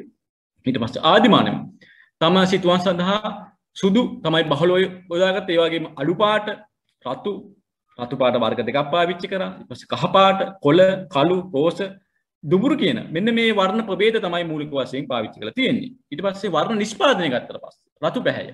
මේ රතු පැහැය බොහෝ දුරට උන් නිර්මාණය කරලා තියෙන්නේ ගුරුගල් උපයෝගී කරන ගුරුගල් රතු පැහැයෙන්. ගුරුගල් රතු පැහැයෙන් නිර්මාණය කරපු සිතුවම් සහිත ස්ථාන 7ක් ලංකාවෙන් අපිට හම්බ වෙනවා. ආදිමානව සිතුවම් ස්ථාන විහෙරගල කන්ද, කුරුල්ලංගල, සංකපාල කියන ස්ථානවලින් ඉතින් මෙන්න මේ ගුරුගල් මෙරට ප්‍රාග්ෛතිහාසික යුගය ගැන අපි කතා කරනකොට ප්‍රාග්දශික මානවයාගේ ඉඳන් ඓතිහාසික යුගයේ මානවය දක්වාම මෙන්න මේ ගුරුගල් නැත්නම් රතු වර්ණයේ නිර්මාණය කිරීම සඳහා ගුරුගල් පාවිච්චි කරපු ආකාරය අපිට හඳුනා ගන්න පුළුවන් අමුද්‍රව්‍යයක් විදියට. දැන් පාහියංගලන කැණීමේදී වසර 30000කට කලින් ඒකට කාල නිර්ණය කරපු 30000ක් දක්වා කාල නිර්ණය කරපු හිස් කබලක සහ අස්ථි කොටස් කිහිපයක ගුරුගල් රතු පාට ගුරුගල් ආත්මය පෙකලා තිනවා. ඉතින් මේ වර්ණ නිපදවා ගැනීමට යොදාගත් ඇමරුම්ගල් කිහිපයකුත් මේ අතර තියලා අඳුනාගෙන තියෙනවා. ඒ වගේමයි රාවණ ඇලලෙන කැණීමෙන් හම්බෙච්ච හිස් කබලෙත් ඒ වගේම අලවල පොත්ගුල්ලෙන කැණීමෙන් හම්බෙච්ච හිස් කබල් වල කොටස් වල රතු පාට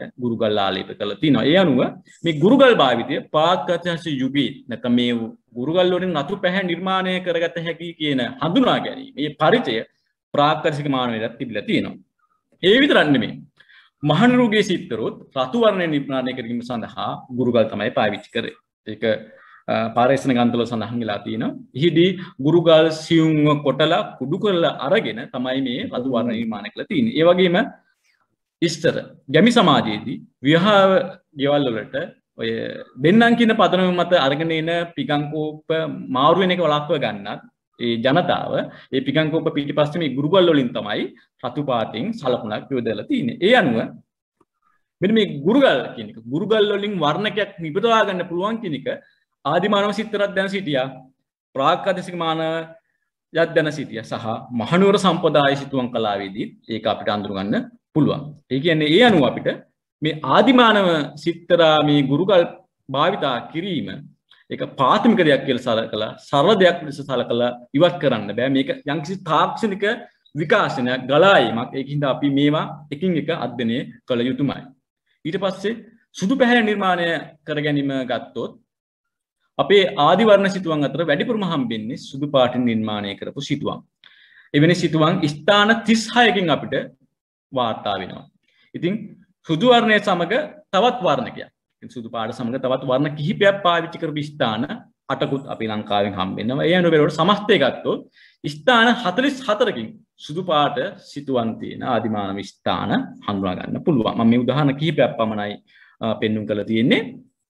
ඉතින් සෙනරත් වික්‍රමසිංහ මහතා පෙන්වලා දෙනවා දෙවෙනි අංකුඹුර ආදිවාසී චිත්ත ඇඳීම සඳහා පාවිච්චි කරලා තියෙන්නේ මකුළු මැටි කියලා. සුදු පාට හදාගන්න මකුළු මැටි තමයි පාවිච්චි කරේ කියලා. ඒ වගේම සීවති මනතුංග මහත්තයා කියනවා පානම ආශ්‍රිතව හමුවන ආදිමානව චිත්‍ර ඇඳලා තියෙන්නේ ඒවට උදාගත සුදු වර්ණේ හදාගෙන තියෙන්නේ බුලත් හැපීමේ විදී පාවිච්චි කරන හුණු වලින් විය හැකියි කියලා. ඒ වගේම බීඩී නන්දදේව මහත්තයා කියනවා ආදිමානවින් සුදු වර්ණය හදා ගැනීම සඳහා කිරිමැටි සහ හුණු කියන අමුද්‍රව්‍ය පාවිච්චි කරා කියලා. ඒ අනුව පැහැදිලි කරනවත් තමයි ආදිමානව සිතුවම් අතර තියෙන සුදු වර්ණය සඳහා මකුළු මැටි, කිරිමැටි සහ හුණු තමයි උන් පාවිච්චි කරලා තියෙන්නේ. අපි බලමු මෙන්න මේක.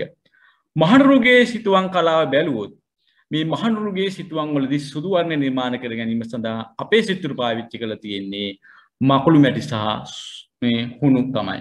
ඉතින් මහනුවර රාජධානි සමයේදී විහාරාම සඳහා මකුළු මැටි පාවිච්චි කරා කියලා කීර්තිසිරි රාජසිංහ රජුගේ කාලේ ඇත්තට මැදවල සම්නසින් අපිට තහවුරු වෙනවා. ඒ වගේම ආනන්ද කුමාරස්වාමී මහතා කියනවා මහනුවර රාජධානි සමයේදී මෙන්න මේ සුදු වර්ණ නිර්මාණය කර ගැනීම සඳහා අවශ්‍ය මකුළු මැටි ගත්තේ මතුරට තියෙන වැටක්ගම කියන ගාමේදීදී මකුළු ගල්ලෙනින් කියලා. ඒ වගේම මහනුවර යුගයේදී සුදු වර්ණ නිර්මාණය කර ගැනීම සඳහා හිරිගල් පුලුස්සපු හුණුත් ගත්තා කියලා පී.උලුස් හේවත් මහතා සඳහන් කළා තියෙනවා.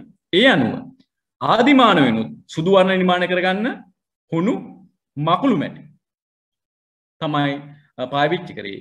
මහනුවර සම්ප්‍රදාය සිත්තරුනුත් ඒ අමුද්‍රව්‍යම තමයි පාවිච්චි කරලා තියෙන්නේ. ඊට පස්සේ වර්ණ මිශ්‍රණය ගැන කතා කරොත් රත්නපුර ලිහිණගෙන ගල්ගේ මේ තැඹිලි පාටින් තමයි මේ සිතුවම් ටික ඇඳලා තියෙන්නේ. රේඛාත්මක සිතුවම් කිහිපයක්. මෙම වර්ණ මිශ්‍ර කර ගැනීම සඳහා යම්කිසි ඇලෙන සුළු ද්‍රාවණයක් තමයි ඒගොල්ලෝ පාවිච්චි කරලා තියෙන්නේ. ඇලෙන සුළු ද්‍රාවණ මේක විශේෂයෙන්ම ලාටු වර්ගයක් විය හැකි. දයානන්ද බිරගම මහතා කියනවා මේක ලාටු වර්ගයක් විය හැකි කියලා. ඉතින් මේ ලේන ඇතුලේ දැඩි ආර්ද්‍රතාවයක් තියෙනවා. ජල වාෂ්ප ප්‍රමාණය වැඩි. ඉතින් එහෙම තත්ත්වයක් තියෙද්දි මේ සිතුවම් ආරක්ෂා වීමට සහ මේ සිතුවම් යම්කිසි දිස්නේ දෙනවා. දිලිසෙන ස්වභාවයකින් තියෙනවා. අන්න ඒකට හේතු වලට අපිට අඳුර ගන්න පුළුවන් යම්කිසි ලාටු වර්ගයකින් තමයි මෙන්න මේ වර්ණ මිශ්‍ර කරලා තියෙන්නේ. ඉතින් මෙන්න මේ ලාටු වර්ග පාවිච්චි කරලා වර්ණ මිශ්‍ර කර ගැනීම ශීඝ්‍ර චිත්‍රවලදී අපිට අනුකරන්න පුළුවන්.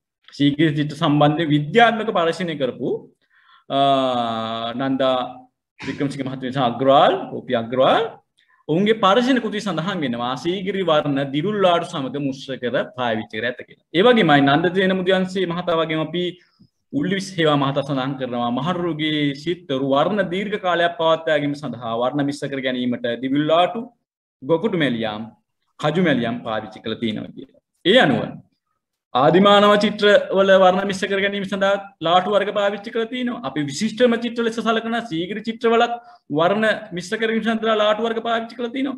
මහනුවර සම්පදායේ චිත්‍රවල වර්ණ නිෂ්පාදනය සඳහා වර්ණ මිශ්‍ර කර ගැනීම සඳහා ලාටු වර්ග පාවිච්චි කරලා තිනවා. එහෙනම් අපිට ආදිමානව සිතුවම් කලාව ප්‍රාථමිකයි කියලා සරලයි කියලා මේ තාක්ෂණීය ප්‍රාථමිකයි කියලා ඉවත දමන්න බෑ. මේ තාක්ෂණික විකාශනයක්.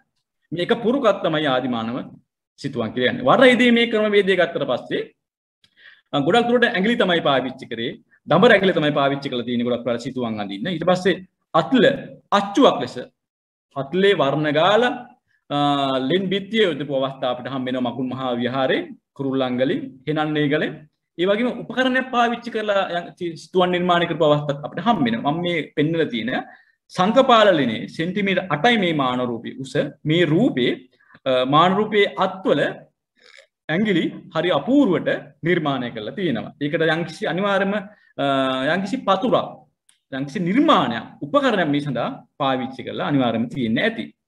ඊට පස්සේ ආදිමානව සිතුවම්හි වර්ණ නිෂ්පාදන යොදාගත් අමුද්‍රව්‍ය සහ වර්ණ මිශ්‍ර කිරීම සඳහා පාවිච්චි කරපු ද්‍රාවණ ඓතිහාසික යුගයේ සිතුවම් තාක්ෂණය තුළ අපිට දැක ගන්න පුළුවන්. අන්න ඒ නිසා ආදිමානව සිතුවම් තාක්ෂණය ප්‍රාථමිකයි හෝ සරලයි කියලා අපිට අරුත් දක්වලා තාක්ෂණික අධ්‍යයනයකින් පරිබාහිර කරන්න බෑ. මොකද ඓතිහාසික යුගයේ සිතුවම් කලාවේ ඒ ලක්ෂණ ටිකම ඒ තාක්ෂණික ලක්ෂණ ටිකම ඒ විදිහම පාවිච්චි කරලා තියෙනවා. අපි මේ ආදිමානව සිතුවම් අතහැරලා දැම්මොත් වෙන්නේ අපේ ඒ සිතුවම් කලාවේ එක තාක්ෂණික අවධියක් අපි අයින් කරා වෙනවා. ඉතින් මගේ තෙවන සාකච්ඡාව මගේ දේශනේ ශ්‍රී ලංකාවේ ආදිමානව සිතුවම් කලාව පිළිබඳ අධ්‍යයන පරාසය ප්‍රවිෂ්ටයක් විදියට ආදිමානව සිතුවම් පිළිබඳ ගෝලීය අධ්‍යයන පරාසය ගැන මම කතා කරන්නම්. Rock Art of the Dream Time කෘති රචනාත්මක ජේ ප්ලොට් ඕස්ට්‍රේලියාවේ හාපර් කොලින්ස් පබ්ලිෂර් ආයතනයෙන් තමයි මුද්‍රණය වෙන්නේ 1997 දී. මෙන්න මේ ග්‍රන්ථයේදී සඳහන් කරනවා ප්‍රාග්යිතිහාසික කලාව පිළිබඳව ලියවුණු කෘති හා පරිවේෂණ පත්‍රිකා ප්‍රමාණය ලක්ෂ ගණනක කියලා මේ නවීන පිටුවේ සඳහන් වෙන්නේ.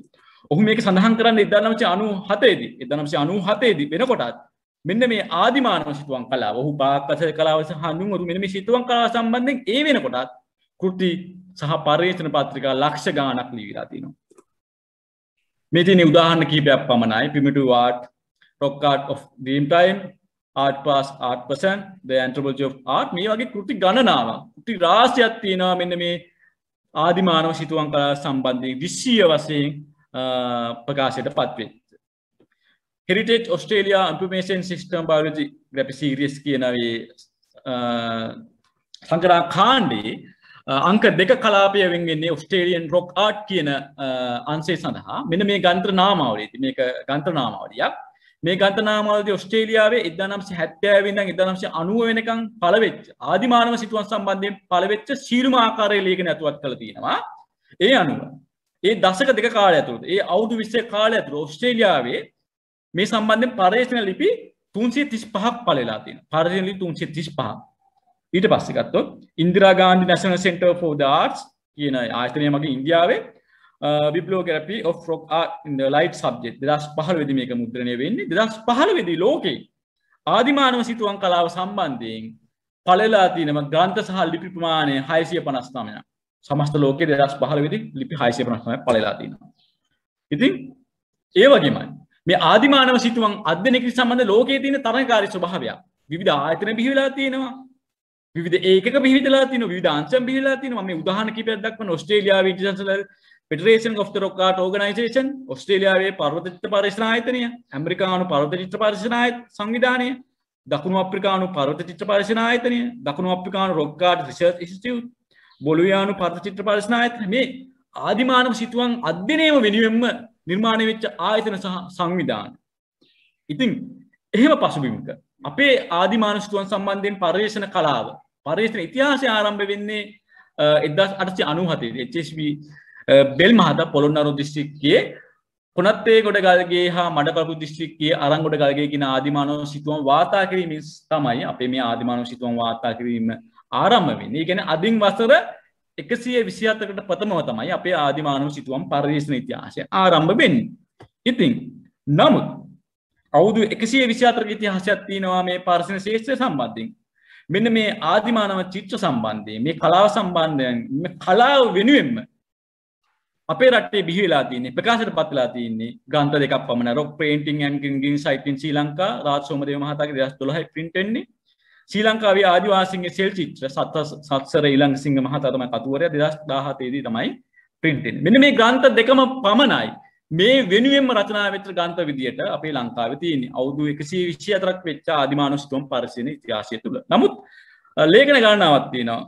බී.ඩී. නන්දදේව මහතා ඒ වගේම විවිධ පුද්ගලයන් මේ සම්බන්ධයෙන් විවිධ ලේඛන පළ කරලා තිනවා. ලේඛන සංග්‍රහවල ලේඛන පළ කරලා තිනවා. මම මේ ලේඛන කිහිපයක් තමයි මම මේ උදාහරණ විදියට පෙන්눔 කරන්නේ.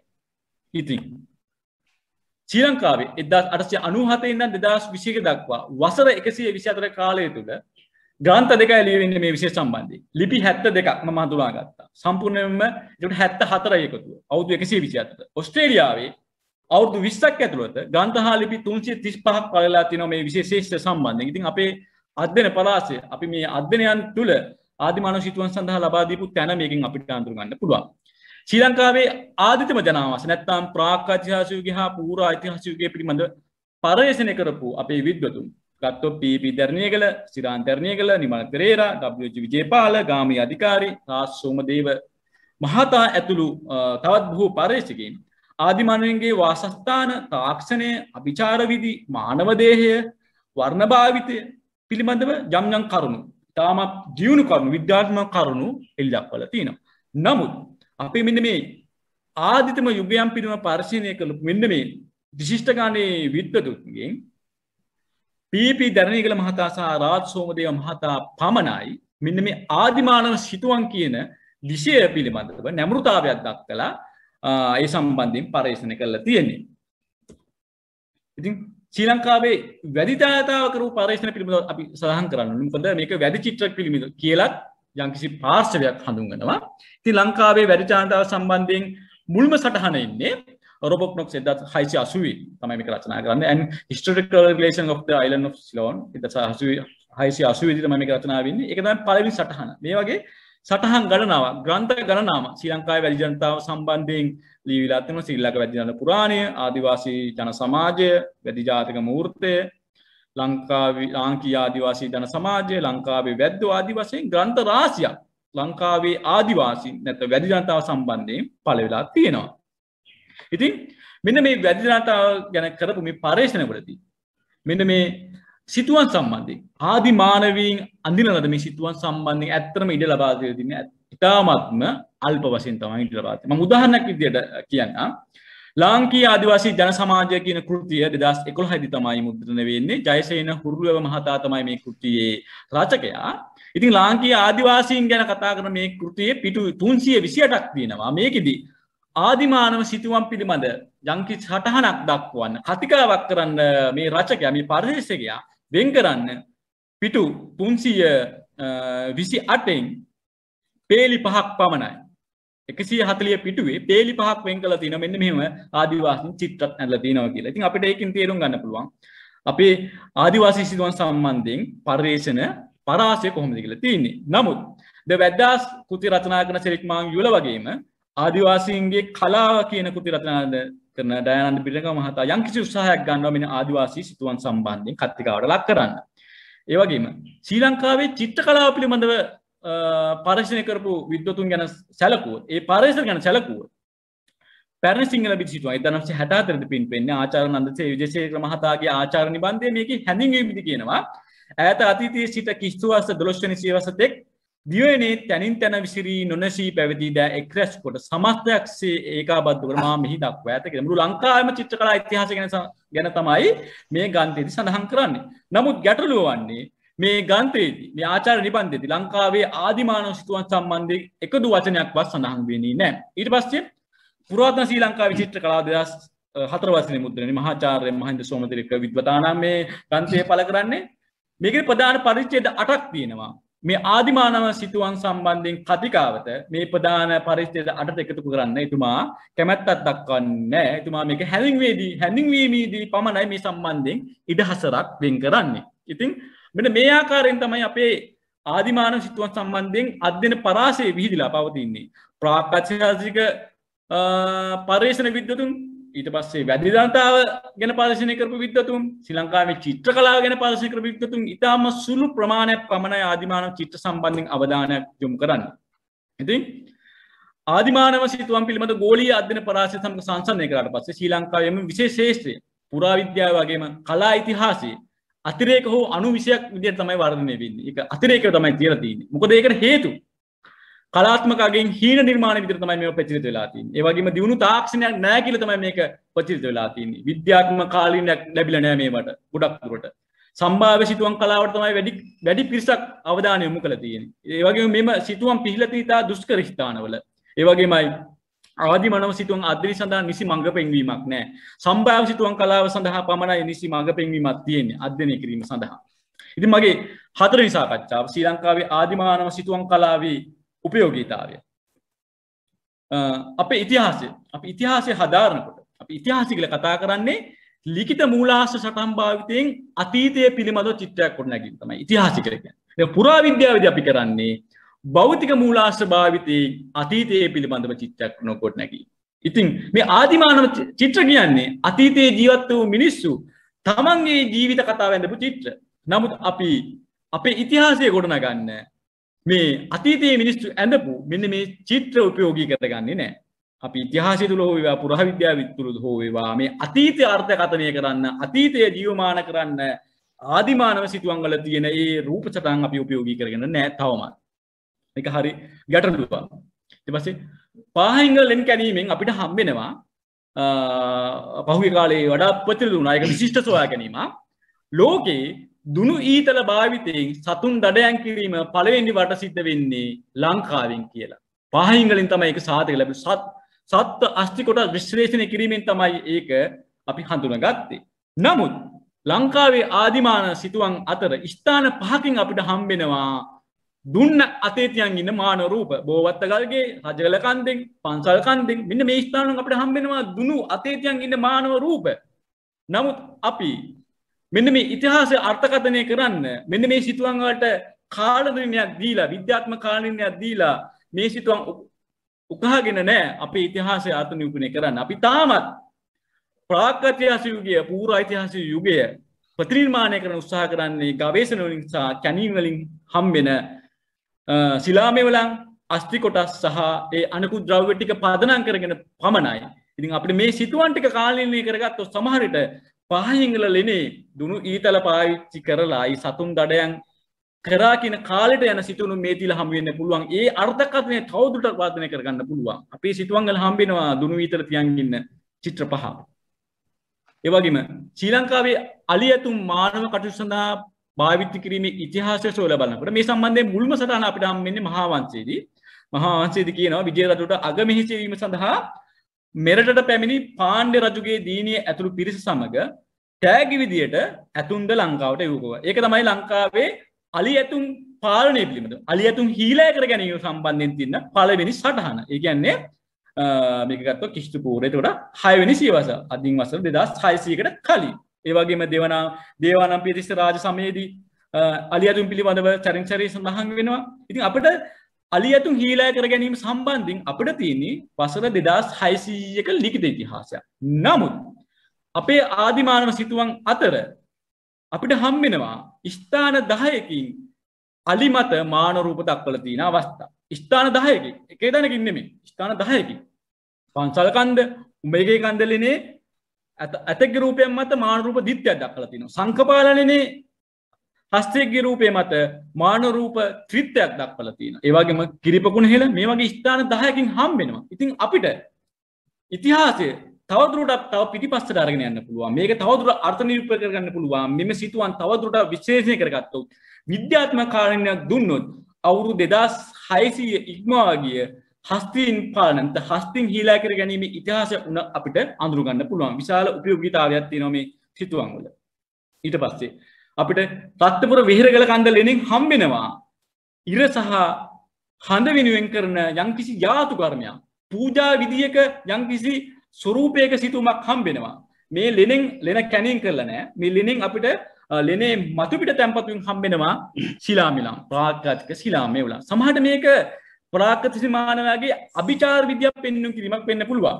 අභිචාර විද්‍යාව ඔවුන්ගේ යම්කිසි ඇදහිමක් පෙන්වන්න කිරීමක් වෙන්න පුළුවන්. ඉතින් අපේ ප්‍රාග්ඓතිහාසික යුගයේ ඒ ජීවන තත්ත්වය, ආගමික තත්ත්වය, අභිචාර තත්ත්වය ගොඩනගා ගන්න මේ චිත්‍ර කාලීනය කරගත්තොත් අපිට ලොකු පිටුහලක් වෙනවා අනිවාර්යයෙන්ම.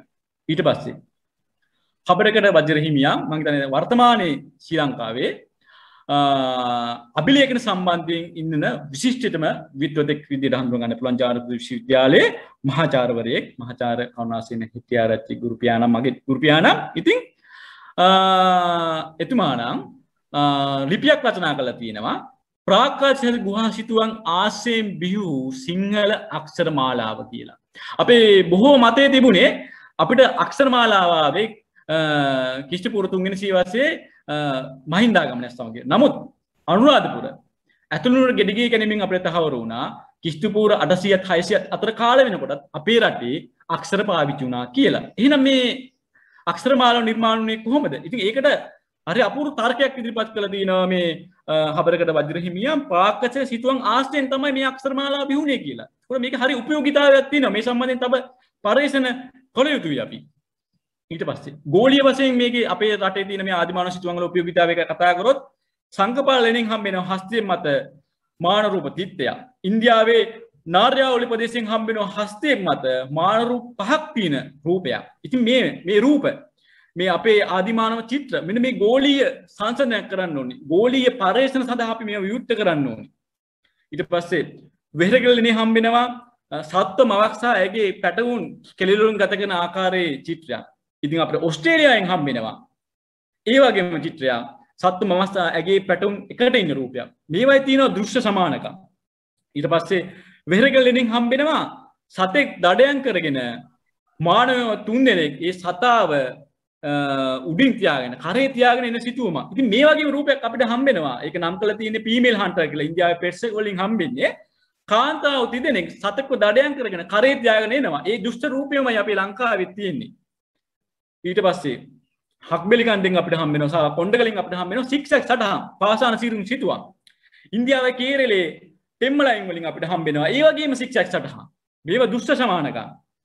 ඊට පස්සේ ලංකාවේ වෙහෙරගලෙන් හම්බෙන මේ ගවයාගේ රූපය. ඒ වගේ ඉන්දියාවේ කේරළෙන් අපිට හම්බෙනවා ඒ වගේම ඒ දුෂ්ට සමානකමක් තියෙන මේ ගවයාගේ රූපය මොල්ලිය අංගියුල ශරීරයේ ඒ විශාලත්වය තරබාර ස්වභාවය අපූර්වට පෙන්නපු රූපයක්.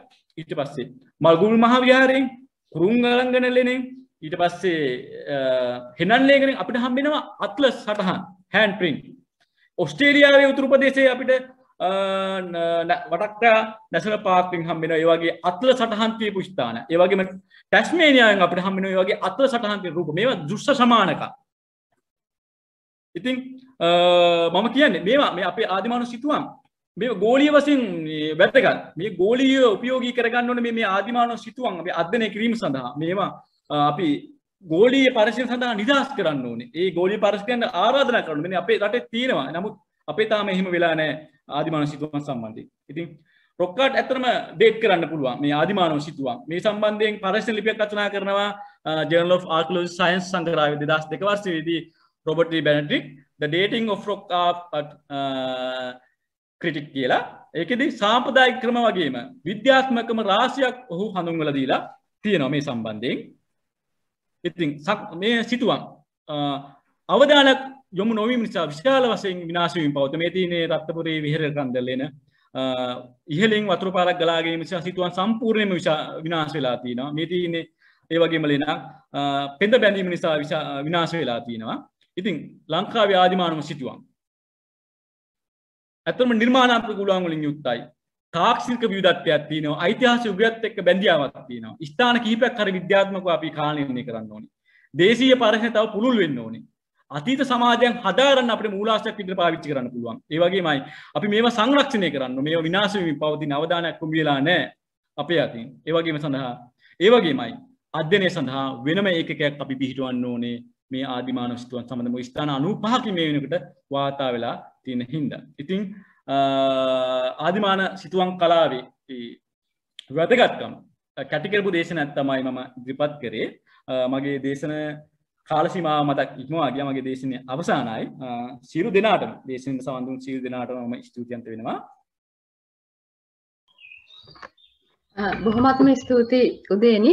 ඇත්තටම ගොඩක් ස්තුතිවන්ත වෙන්න ඕනේ. මොකද ඊයේ රෑ අපි බැලුවා ඔබගේ නිවසේ තියෙන සිග්නල් තත්ත්වය. ඒ නිසා අපි වෙනුවෙන්ම ඔබ රත්නපුර ප්‍රාදේශීය කාර්යාලයට පැමිණිය අද සිග්නල් පිළිබඳ ප්‍රශ්නයක් තිබුණ හින්දා ඇත්තටම ස්තුතිවන්ත වෙනවා. අපි වෙනුවෙන් මේ ලොක්ඩවුන් කාලෙත් ඒ වගේ කැපකිරීමක් කරලා මේක කරපු එක ගැන ඒ වගේම අද දේශනයට සම්බන්ධ වෙලා ඉන්න පුරාවිද්‍යා අධ්‍යක්ෂ ජෙනරාල්තුමා ඇතුළු සියලුම දෙනාටත් ස්තුතිවන්ත වෙනවා මේ දේශනයට සහභාගී වීම සම්බන්ධව සහ දෙවතාවක් සම්බන්ධ වීම සම්බන්ධයෙන් ඇත්තටම ඇති වෙච්ච කාර්මික දෝෂ පිළිබඳව බෙහෙවින්ම කනගාටු වෙනවා. ඒ වගේම අපිට තව විනාඩි 10ක විතර කාලයක් තියෙනවා. ප්‍රශ්නයක් තියෙනවා නම් අහන් ඉදිරිපත් කරන්න උදේනිගෙන් ඔබට ඒ සඳහා අවස්ථාව යොමු වෙනවා.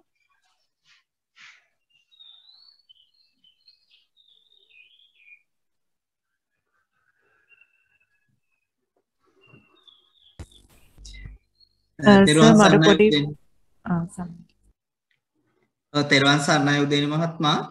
ඔබතුමාගේ මේ දැනුවත් කිරීම ඉතාම ප්‍රශංසනීයයි. පළවෙනියෙන් ඔබතුමාට මම ස්තුතිවන්ත වෙනවා.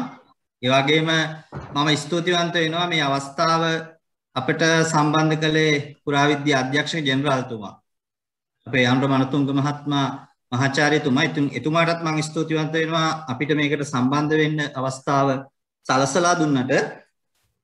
මම ඔබතුමා ඉදිරිපත් කළා මේ මානව සිතුවම් වාර්තා කරපු ස්ථාන 95ක් විතර තියෙනවායි කියලා. ඔව්. මම ඔබතුමාට කියන්නේ තව එකක් අලුතෙන් එකතු කරගන්න කියලා. මොකද අපේ අධ්‍යක්ෂක ජෙනරාල්තුමා දන්නවා මඩකලපුව නරක මුල්ල ඒරියා එකේ පුලුටු මානෝඩ කියන ස්ථානයේ මේ ගොඩක් කතා කරපු සිතුවම් ආදි මානව සිතුවම් එකක් තමයි මට කියන්න පුළුවන් මේකේ තිබුණ අර ලාලිත්‍ය හඟවන මානව රූපයක් ඔබතුමා පෙන්නුවා එක. ඒ රූපය ඊළඟට කිඹුලාගේ රූපය සත්ව රූප වලට ඔබතුමා පෙන්වුවා. මේ පෙන්නපු රූප දෙකම ඒ ලෙන් වල තියෙනවා. එකක්. ඊළඟට චිත්‍ර ගැන ඔබතුමා කතා කළා. සිතුවම් ඇඳලා තියෙන මේ ලෙන් වල තියෙනවා සුදු පාටින් ඇඳපු මේ සිතුවම් නැති වුණත් මේ යොදාගත්ත කල එක තාම ඒ ලෙන් වල කීපයක තියෙනවා. ඉතින් මම ඔබතුමා මේ ගවේෂණය කරන කෙනෙක් නිසා මම ඔබතුමාට මේක මතක් කළේ ඒ ස්ථානයේ තාම අපිට ඇහැ ගැටුණු නැති තැනක්. ඒ නිසා මේ කියන ලක්ෂණ ගොඩක් ඒ ලෙන් වල සිතුවම් වල තියෙනවා. ඉතින් ඔබතුමාට දැන ගැනීමට ඉදිරි කටයුතු සඳහා පහසුවක් සඳහා මම ඒ කාරණේ මතක් කළේ බොහොම කාරුණිකව. ඊළඟ බොහොම ස්තුතියි. මම අනිවාර්යයෙන්ම පුරාවිද්‍යා අධ්‍යක්ෂ ජෙනරාල්තුමාගේ අවසරය මත ස්ථානය නිරීක්ෂණය කරලා අපේ ආදිමානව සිතුවම් කලාවේ මේ පරිසර එකතු කරගන්න අනිවාර්යයෙන්ම බලාපොරොත්තු වෙනවා. ඔව් මඩකලපු ස්ථාන 4ක් කියලා ඔබතුමාට සටහනෙත් තිබුණා. ඉතින් 5ක් කරගන්න පුළුවන් මේ ස්ථානය නිරීක්ෂණය කළොත්. ඒ වගේම ශික්ෂණයකට අත ගහලා නැහැ. ඔව්. නමුත් මේ තියෙන්නේ කටාරම් කොටුව ගල් නැක. ඒ නිසා ඒවා කටාරම් කිරීමෙන් පස්සේ කාලෙක අර වැද්දපු චිත්‍ර වෙන්න ඕනේ. ඒක ප්‍රාග්යිතිහාසික වෙන්න බෑ. ඒ නිසා ප්‍රාග්යිතිහාසික නොවන නමුත් ප්‍රාග්යිතිහාසික සයිඩියෙන් ඉද චිත්‍ර තියෙනවා මේ පුරුතුමානෝඩු කියන තැන. අපි එතන වෙලාවක බලන්න යමු. ඒ වගේම තව අපි අධ්‍යයනය කරමු. දැනටත් මම බදුල්ලෙන් වගේම පොළොන්නරුව ස්ථාන දෙකක් අඳුරගෙන තියෙන්නේ මේ කොරෝනා තත්ත්වෙ හින්දා මට යන්න බැරි වුණා. නැත්තම් මේ 95 කියන ලිස්ට් එක ගොඩක් දුරට 100 ඉක්මවා යන ගොඩක් දුරට ඉඳ තියෙනවා. අනිවාර්යයෙන්ම. විතරක් නෙවෙයි අපි තව තැන් ක්ලාස් එක තියෙන්න පුළුවන්. ඉතින් මේ ලියනවා ලියන්න දැන්. ලියන එකත් වැදගත්. ඒ වගේම මේ වගේ මොකක් වෙනුවෙන්ද මේවා කරුණේ කියන එක. ඒකට එක හේතුවක් කියන්න බෑ. ඒකත් ඔයා බලන එක ටිකක් වැදගත්. හරි? හොඳයි මම එච්චරයි කියන්න තියෙන දේ. හොඳයි උදේනි. උදේනි මම වාසනා කතා කරන්නේ. සර් තින්නේ ඉඳ මම හිතනවා ඇත්තටම මේ ඔය පිළිබඳව අධ්‍යයනයක් අපේ දෙපාර්තමේන්තුවේ විධිමත් විදියට නොවන හින්දා ඒකට කණ්ඩායමක් යොදවන්න දැන් මම හිතනවා ඔයාට උදව් කරන්න පුළුවන් වෙයි. අනිත් කාරණේ අපි ඔයකින් මේ උදේනි සිතුව මේ මැප් එකක් හදන්න ලංකාවේ කොහොමද පැතිරලා තියෙනවා. දැන් ගොඩාක් තොරතුරු මේ එකතු කරලා තියෙනවා. ඒ නිසා මම හිතන්නේ අපිට පුළුවන් වෙයි කියලා මේ වැදගත් මේ සිටියමක් ලංකාවේ පැතිරීම පිළිබඳව සකස් කරන්න. ඒක කොහොමද අනිවාර්යයෙන්ම අපි සම්බන්ධ වෙලා කරමු. ඔව් අපි ඒක සම්බන්ධ වෙලා ඒක කරලා ගන්න පුළුවන්. ඔව් උදේනි මම ප්‍රසන්න රත්නායක කතා කරන්නේ. ඔව් සර්. මම දේශනේ ආගෙන හිටියා මගේ දුවගේ ලැප්ටොප් එකෙන්. මොකද මගේ දුව A level වලට චිත්‍ර ඉගෙන ගන්නවා. ඉතින් මේක අහගෙන හිටියම මගේ දුවයි වයිෆයි දෙන්නම කිව්වේ මේ කරපු විශ්ලේෂණයත් එක්ක මේ කරපු දේ ගොඩක්ම විස්තරාත්මකව ඒ අධ්‍යාපන කටයුතු වලට ගැලපෙන්න ගොඩක් දුරට කරා කියන එක. ඒකේ මම යෝජනා කරන්න කැමතියි. ඇත්තටම දැන් මේ වගේ ලංකාවේ අඩුපාඩුවක් තියෙනවා. ඒවා ප්‍රකාශන මට්ටමින් මේ වගේ දේවල් ගැන පැහැදිලි ප්‍රකාශන නැහැ. මොකද තියෙන ඒවා සාමාන්‍යයෙන් ගත්තොත් තිබුණොත් තියෙන ඒවා සාමාන්‍ය පාසල් ශිෂ්‍යයන්ගේ මට්ටමින් එහා. ඒක නිසා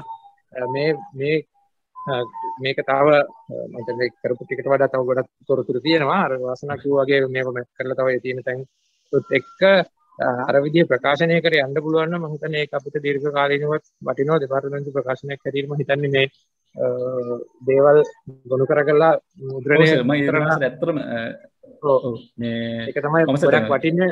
ගොඩක් හොඳට කරා. බොහොම පැහැදිලිව. බොහොම ස්තුතියි. බොහොම ස්තුතියි සර්. ඔව් උදේනි මට ඔබතුමාගේ පොඩි ප්‍රශ්නයක් තියෙනවා. මේ වැඩි චිත්‍රයි ප්‍රාග් ඓතිහාසික චිත්‍රයි වෙන් කරගන්න ක්‍රමවේදයක්. මොකද මේ ලොකුම ප්‍රශ්නේ තියෙන්නේ වැඩි චිත්‍ර තමයි ඔබතුමාගේ අනික් ඒවත් එක්ක තියෙන අර ගස්තනේ තියෙන්නේ. මේවා හැම එකම ඒ ලොට් එකට දාන්න යන්නේ මේ. ඒක බැරි. ඉතින් ඔබතුමා ඒ ගැන හිතුවේ නැද්ද මේ වැඩි චිත්‍ර වලින් වෙන් කරගන්නේ කොහොමද කියලා? නෑ ඒක තමයි මහත්මයා මේ මම මුලින්ම කිව්වා. දැන් අපේ මේ චිත්‍ර අතර පැහැදිලිවම වැඩි චිත්‍රයක් තියෙනවා. ඒ වගේම දැන් දොරවක් කන්දේ කාලනිර්ණය කරපු චිත්‍ර බැලුවට පස්සේ වසර 5300 3000 අතරට යන ඉන්ග්‍රේවින් චිත්‍ර තමයි හම්බෙන්නේ. ඒකට පිළිම යුතු කියන්නේ පාක් රහස් යුගයට. මේ වගේ ලංකාවේ එකම තැනයි කාලනිර්ණය කරලා තියෙන්නේ දොරවක් කන්දේ විතරයි. ඉතින් අනිත් චිත්‍ර සම්බන්ධයෙන් තියෙන්නේ ඇත්තටම වැඩි චිත්‍ර කියලා කියනවා. ප්‍රාග් ඓතිහාසික ගණේ චිත්‍ර කියලා කියනවා. ආදිවාසී චිත්‍ර කියලා කියනවා. පාතිම චිත්‍ර කියලා කියනවා. මේවා අපිට ඒ ස්ථානයේ ඉතිහාසය මානව භාවිතය එතකොට ඒ සම්බන්ධයෙන් ලිවිලා තියෙන මිනිස්සුන්ගේ තියෙන ජනප්‍රවාදත් එක්ක අපිට මේ චිත්‍රවල ඉතිහාසය වෙන වෙනම හඳුනා ගන්න පුළුවන්. මේක මොන කාලේ ඇඳුනාද කියලා කියන්නේ සාපේක්ෂ කාලනිර්ණය. විද්‍යාත්මක කාලනිර්ණය කිරීමේ ක්‍රමවේද රාශියක් තියෙනවා. විද්‍යාත්මක කාලනිර්ණය උදේනි ඊළඟට මට මේ අර බුදුගල සිංහා ගැන පොඩි ප්‍රශ්නයක් තියෙනවා. මොකද ওই කාලේ සිංහා කොහොමද මේ කියන්න අපිට සාධක තියෙනවා. හරි සර්. හරි thank you. උදේනි අයියේ. ඔව්. මම සඳරුවන්.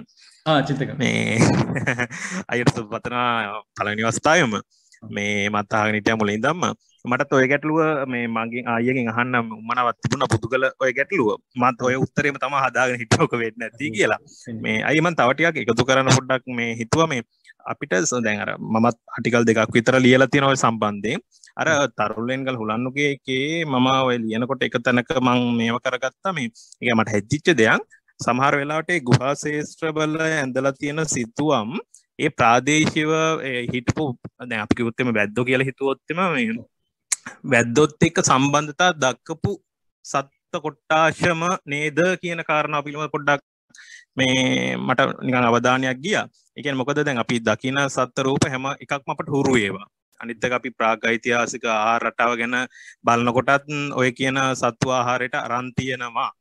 මේ ඉතින් මට හිතුණා ඔන්න ඔය කියන කොටසත් චූට්ටක් මේ අපිට එකතු කරගන්න පුළුවන් වෙයි නේද කියන කාරණාව පිළිබඳව. ඔව් අනිවාර්යයෙන්ම දැන් අපි ගත්තොත් ආදිමානව චිත්‍ර අතර අලියාගේ රූපය මම අර ඉස්සර කතා කරා තැන් 10කින් අපිට හම්බ වෙනවා අලින්ගේ පිටේ මාන රූපය ඉන්න එක. අපිට මේක වෙනම විශ්ලේෂණය කරගන්න ඕනේ මොකද්ද මේකෙන් කියන්නේ කියලා. ඊට පස්සේ කියන්නේ තලගොයාගේ රූපය පැත්තෑගේ තලගොයා ආහාර වශයෙන් ගන්න ඊට පස්සේ පැත්තෑගේ රූපය තියෙනවා. පැත්තෑය ඒගොල්ලොන්ට අනිවාර්යයෙන්ම ලෙන් ඇතුළේ ජීවත් වෙනකොට ඒගොල්ලොන්ට බාධාවක් වෙන්නේ නැති. සිකුරු සතෙක් දැනෙන්නේ නැති. ඊට පස්සේ ගවයාගේ රූපය. ඉතින් මේ ඔක්කොම ඒගොල්ලොන්ගේ වටේ පිටේ නිතරම ඇස ගැටුණු එක්ක ඒගොල්ලොන්ට තර්ජනයක් වෙච්ච නැත්නම් ඒගොල්ලන්ට ආහාරයක් වෙච්ච නැත්නම් ඒගොල්ලොන්ට උදව්වක් වෙච්ච රූප තමයි. සුනකයා බැලුවොත් ඒගොල්ලන්ට උදව්වක් වෙච්ච සතා. ඉතින් මේ නිතරම ඇස ගැටුණු උන්ගේ සමීපයේ තියෙන වස්තු තමයි ගොඩක් වෙලාවට දැන් බැලුවොත් අපිට හංගොටුව රූප නැත්නම් අපි පැණිමුල කියලා කියනවා. අතිශයින්ම බහුල විදිහට හම්බ වෙනවා වස්තු විශයක් විතර ගත්තොත් මේ පැණිමුල තමයි ආදිමානව චිත්‍ර අතර වැඩිපුරම හම්බ වෙන්නේ. ඒකට නිතරම ඒක ඕන වුණා. බම්බර කඩන්න ගියාම පැණි කඩන්න ගියාම මේකේ තමයි පැණි දාගන්නේ. ඊපස්සේ දුන්න සහ ඊතලය. ඒගොල්ලෝ පාවිච්චි කරපු ඒවා. ඒකට ඒගොල්ලෝගේ වටපිටාවේ තිබුණු අමුද්‍රව්‍ය ජීවී කොට්ටාස සහ පරිසරය තමයි නිරන්තරයෙන්ම අපිට මේකේ උකහාගෙන තියෙන්නේ මාතෘකා විදියට දර්ශන විදියට. තව එකක් අයි ඔතන මේ අර ලනුගේ චිත්‍රවල තව විශේෂ මං හිතන්නේ අයියා පෙන්නපු ඡායාරූපේ යට කොටස ගත්තොත් මලිය පිට නැකලා ඉන්න මේ මානව රූපේ එක රේඛාවක් තියෙනවා මේ මුඛයේ ඉඳලා ඇතාගේ පිට හරහා වගේ කියන්නේ ඉස්සරහට එන කියන්නේ මම ඒක නිකන් දකින්නේ නිකන් නලාවක හැඩයක් තියෙන එක මේ ආකල්පේ මේ සමහරලාට දැන් අපි අර දුන්න ඊතලය ගැන කතා කරා වගේ අර නිර්මිත වස්තුවක් නැත්තම් අපි කියන උපකරණයක් විදිහට ඒක පාවිච්චිට ගන්න පුළුවන්ද කියලා මම දන්නේ මම වෙන තැන්වල ලොකු අධ්‍යයනයක් කරලා නැහැ. ඇත්තටම මම දැක්කේ උතන විතරයි. අයියා අධ්‍යයනය කරපු ඒවා අතර ඔය කියන මේ උපකරණ ගැනත් සාධක තියනවාද කියන ප්‍රශ්නයකුත් මට තියෙනවා. ඔව්. දැන් උපකරණ විදිහට ගත්තට පස්සේ අපිට ඒ කියන්නේ ආදිමානවයන්ගේ ජීවිතයේ පැවැත්මට උපයෝග කරගත්ත උපකරණ වලින් අපිට දුන්න සහ ඊතලය හංගොටුව රූපය අපිට හම්බ වෙනවා. ඊට පස්සේ අපිට හම්බෙනවා ලිහිණියාගලින් හම්බෙනවා සටන ගවක්. තව ඒකෙදි අපිට නිකන් කඩු වගේ උපකරණ එක අපිට හරියට නිශ්චය කරන්න බෑ. ඒක දණ්ඩක් වෙන්නත් පුළුවන්, කඩුවක් වෙන්නත් පුළුවන්, හෙල්ලයක් වෙන්නත් පුළුවන්. ඊට පස්සේ අපිට හම්බෙනවා පලිහ වගේ. ඒ කියන්නේ ආවරණය කිරීම සඳහා ඒක ඒ හස්ත පාවිච්චි කරපු ඉරියව්වෙන් ඒක පලිහක් විය හැකි. සමහරට ඒක ඓතිහාසික යුගයේ චිත්‍රයක් විය හැකි. මේ වගේ අපිට විවිධ වූ උපකරණ සමහර තැන්වලදී අපිට හම්බ වෙනවා. සමහර තැන්වලදී අපිට හරියටම නිශ්චය කරගන්න බෑ මේක කඩුවක්ද මේක හෙල්ලයක්ද මේක ඇත්තටම නැත්තම් දණ්ඩක්ද කියලා. තවත් සියුම් මේවා ඇත්තටම අපි කියන්නේ මේවා පාවිච්චි කළා. සියුම්ව මේවා අපි ඡායාරූපගත කරන්න ඕන. ඡායාරූපගත කරලා මේවා විශාලනය කරලා ඊට පස්සේ අපිට දැන් ගොඩාක් වර්ණ කොටස් වියකිලා ගිහිල්ලා සමහර විට මේ රූපවල ආරම්භයේ තිබිච්ච වර්ණ කොටස් නැති හින්දා ඒ රූපවල ඒ වස්තුවල හරිම ආකෘතිය අපිට අඳුරගන්න අමාරුයි. නමුත් මේක හරියටම විශ්ලේෂණය කරගත්තොත් මේක තියුණු ඡායාරූපයකට ලක් කළා මේක විශ්ලේෂණය කරගත්තොත් සමහරට ඒ තිබිච්ච වර්ණ සටහන් අතීතයේ ආරම්භයේ තිබිච්ච වර්ණ සටහන් එක්ක මේවයි නියමිත හැඩම හඳුනාගෙන අපිට මේවා මෙන්න මේ වස්තුව කියලා සමහරට නිගමනය කිරීමේ හැකියාව තියෙනවා. දැනට දුස්ස විදිහට පේන தත්ත්වය අනුව අපිට ඔය தත්ත්වය තමයි චින්තක මල්ලි අඳුරගන්න පුළුවන් කියන අනිවාර්යයෙන්ම ඔය කිව්ව කරුණක සම්බන්ධයෙන් මම තවදුරටත් ඒක බලලා චිත්‍ර අධ්‍යයනය කරලා උත්සාහ ගන්න අර්ථකථනයක් ගන්න. හරි බොහොම ස්තුතියි සහ සුබ පතනවා. උදේනි තව එකක් තියෙනවා. දැන් ඔයා මුලින්ම වර්ග කරා වැඩි සිතුවම් කියන එක ඇතුල් කරාද මේ ආදිමානව සිතුවම් අතුරුට එකකින් අයින් කළාද කතා කරේ? නෑ වැඩි චිත්‍රත් ආදිමානව චිත්‍රවලට ඇතුල් කළා මම කතා කරේ. මම හිතන්නේ ඒක වැරදි. මම හිතන්නේ වැද්ද කියන එක බොහොම මෑත කාලේට වැටෙනව නේද එතකොට? නෑ වැද්ද කියන එක නෑ මෑත කාලේට වැටෙන්නේ නෑ. දැන් අපිට ගත්තොත් අපි ලිඛිත ඉතිහාසය ගත්තොත් අපි කියවෙනවා කුවේණිගේ දරු දෙන්නා සබරගමුට පලා ගිහලා ඒකෙන් තමයි පුලින්දියන් බිහි වුණේ සබරේ බිහි වුණේ නැත්නම් වැදි දනතාව බිහි වුණේ කියලා. ඉතින් ඒ වගේමයි අපි කරපු දන්ත විශ්ලේෂණ අනුව ප්‍රාග්දශික මානවයාගේ සහ අපේ දැනට ඒක නෙමෙයි මම කියන්නේ. මම කියන්නේ මේ ටෙලිග්මන් සහ ඊළඟට නොක්ස්ගේ කියන කතාවෙන්. එතනින් ඔය වැද්දෝ කතාව අතුරු කරන්නේ. ඔව්. ඉතින් වැද්දෝ මේක ඇඳයි කියන එක කියන්නේ. ඔය තර්ක දෙකනේ ඔය ඉදිරිපත් කරන්නේ. ඔව්. ටෙලිග්මන් දැක්කයි කියනෝනේ මේ සාකච්ඡා කරලා තියෙනවා මෙහෙම වැද්දෝ ඇඳයි කියලා ඒගොල්ලන්ගේ වැද්දෝ ඇඳයි කියලා ඒගොල්ලෝ. ඔව්. ඉතින් ඔය තර්ක දෙකනේ තියෙන්නේ. ඔය තර්ක දෙක මම කියන්නේ ඇත්තට මේක සිද්ධ වුණාද කියන එක දන්නේ නැහැ අපි කවුරුවත්. එතකොට ඒක තමයි ඔක්කොම ඇවිල්ලා ඉන්නේ අයිතිවාදී අන්න ඒක අපිට මේකට විද්‍යාත්මක දැන් ඒකේ සෙරෙක් මාර්ක්ස් වල සඳහන් කරලා තියෙනවා පිහිලිකොට ගල්ගේ චිත්‍රයන්දේ ඒ හඳුනා කියන ඒ වැඩි නායකයෙක්ගේ 100 කියලා වැඩි ජනතාව ප්‍රකාශ කරා කියලා. ඒකට එයා ග්‍රන්ථයේ සඳහන් කරන විස්තර තමයි අපිට ළඟ තියෙන්නේ.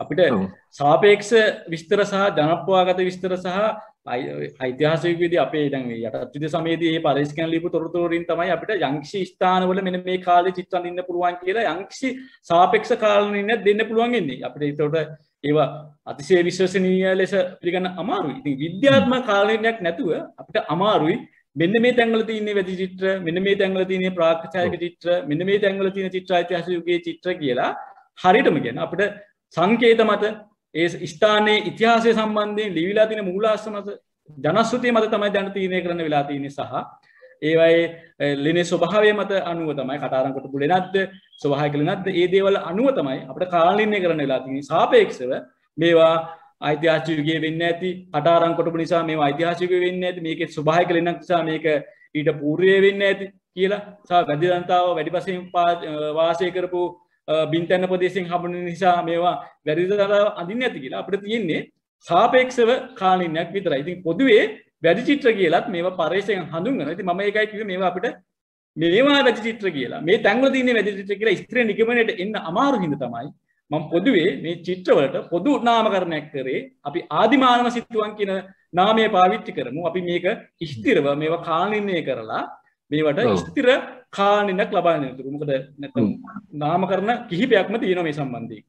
නෑ ඔතුමාගේ ඒ මම කියන්නේ වචන හිතාම බැදගත් එක. ඒම වර්ග කිරීම හරි.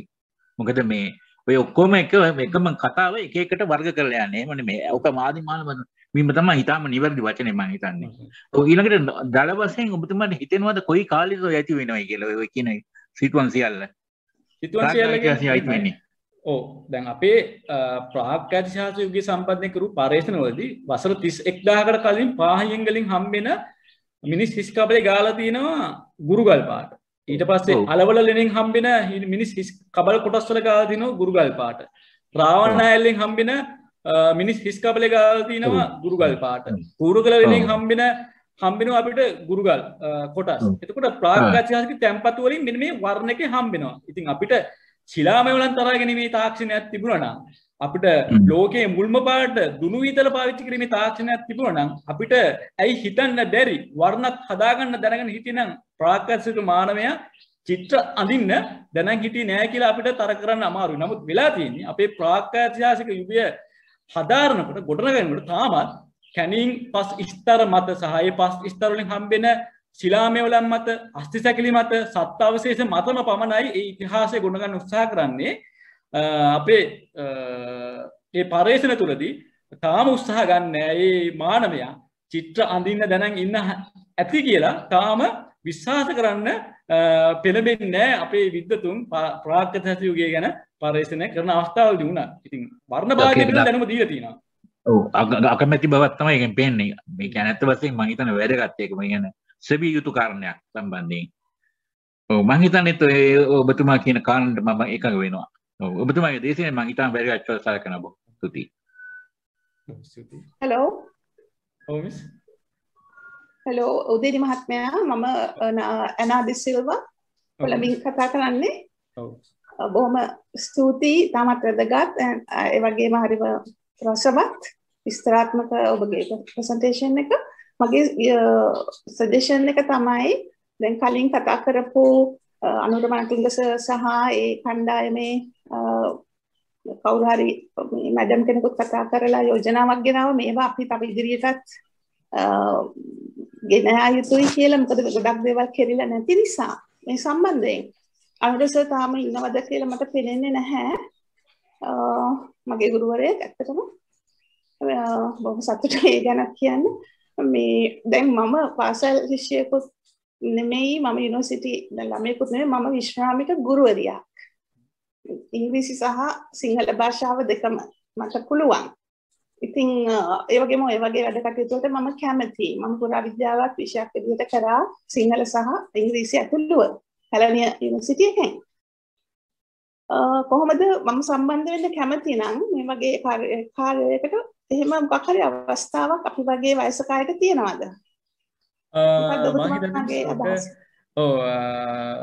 අපිට ගොඩක් වෙලාට අපේ පාරිශන කටයුතුවලදී ගවේෂණ හෝ වේවා කැනින් හෝ වේවා අපි ඒ ශේෂ්ත්‍රය සම්බන්ධයෙන් ආසාවක් දක්වන වගේම විද්වතුන් පාසල්සුන් ඒ ප්‍රදේශයේ පිරිස් අනිවාර්ය සම්බන්ධ කරගෙන පුරාවිද්‍යා අධ්‍යක්ෂකතුමාගේ මැදිහත් වීම මත ඒ ඉල්ලීම් කරන ඒ පිරිස අපි තෝරා බේරාගෙන ඒ කටයුතු සඳහා එහෙම සම්බන්ධ කරලා ඉතින් මිස්ටර් එහෙම සම්බන්ධ වීමේ හැකියාවක් තියේ පුරාවිද්‍යා අධ්‍යක්ෂකතුමාගේ මඟ පෙන්වීම සහ අවසරය යටතේ. එතකොට දැන් අනුරවන්තුන්ගේ සර් ඒකට කොහොමද කියන්නේ එකෙන් මොකක් හරි එහෙම කැමැති කට්ටියට ඉදිරිපත් වෙන්න කියලා මොකක් හරි ක්‍රමයක් යොදාවිද එහෙම නැත්නම් නෑ මිස් මේසන් මුලින්ම අපි ව්‍යාපෘතියක් අපි සැලසුම් කරන්න ඕනේ කොහොමද අපි මේ මානව ආදිමානව සිතුවම් වාර්තා කරන ඉස්සරහට යන්නේ මේ ව්‍යාපෘතිය කොහොමද ආරම්භ කරන්නේ මේක සිතියන්ගත කරන්නේ මේක වාර්තාගත කරන්නේ මේක ප්‍රකාශනයක් කරන්නේ කියලා ඒ අනුව ඒ කාර්ය සිදු කරලා ඊට පස්සේ මේ සඳහා කණ්ඩායමක් තෝරගන්නකොට ගොඩක් දුරට දැන් අපි ගොඩක් සමාජ මාධ්‍යවල වගේම අපි පුරාවිද්‍යා වෙබ්සයිට් එක නිරන්තරයෙන් අප්ඩේට් වෙනවා ඒකත් එක්ක ඒ සඳහා සම්බන්ධ වීමට තොරතුරු දෙන්න කැමති කට්ටියට ස්ථානීය වශයෙන් සම්බන්ධ වෙන කැමති පරිශ්‍රකයන්ට අනිවාර්යයෙන්ම අවස්ථාවක් ලබා දෙන්න මිස්කි ඉල්ලීමත් එක්ක අනිවාර්යයෙන්ම හැකියාවක් ලැබෙවි.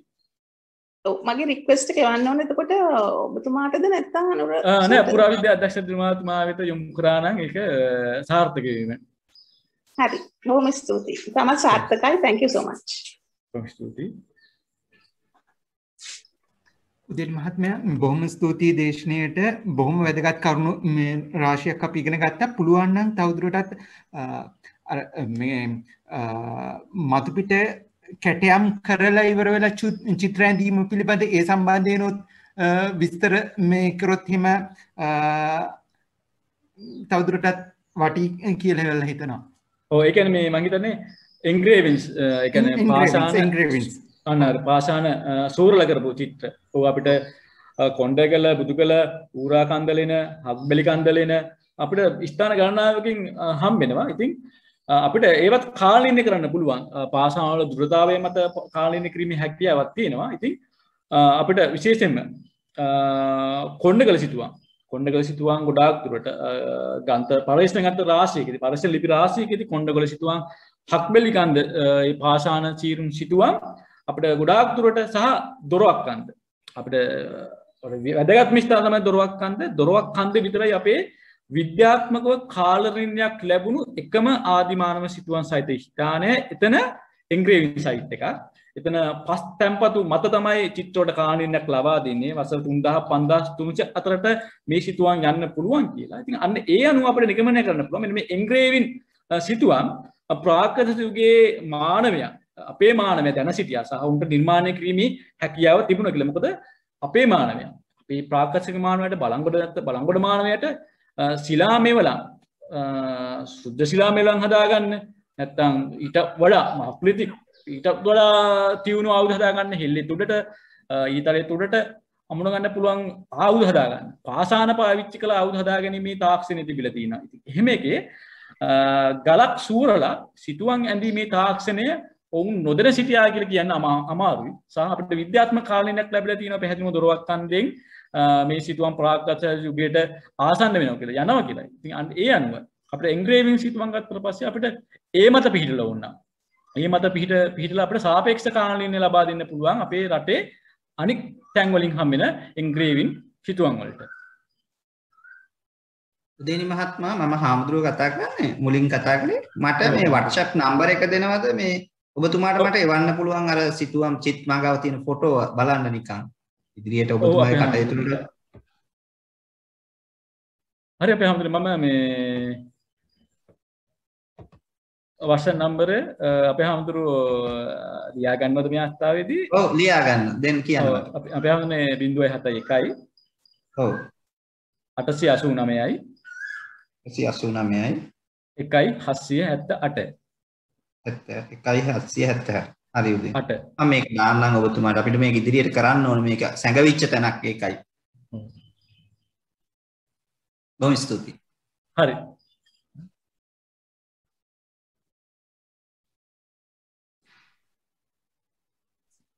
හලෝ නැවත වරක් මම නැවත වරක් කතා කරන්න හදන්නේ ඇනාඩි සිල්වා.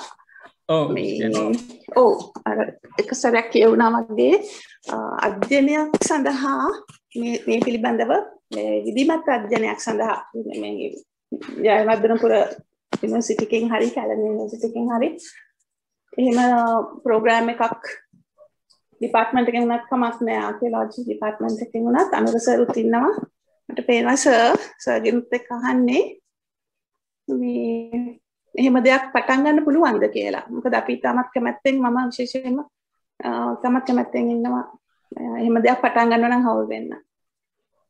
මගේ දායකත්වයේ අපි අනුසහ ඉගෙන ගන්න දෙකටම.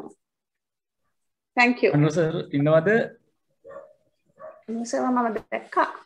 මම හිතන්නේ මිස් අනිවාර්යයෙන්ම මේ මිස්ගේ ඉල්ලීම අනුර සර්ට යොමු කිරීම සහ මමත් ඒක අනුර සර්ට දැනුවත් කරන්නම්.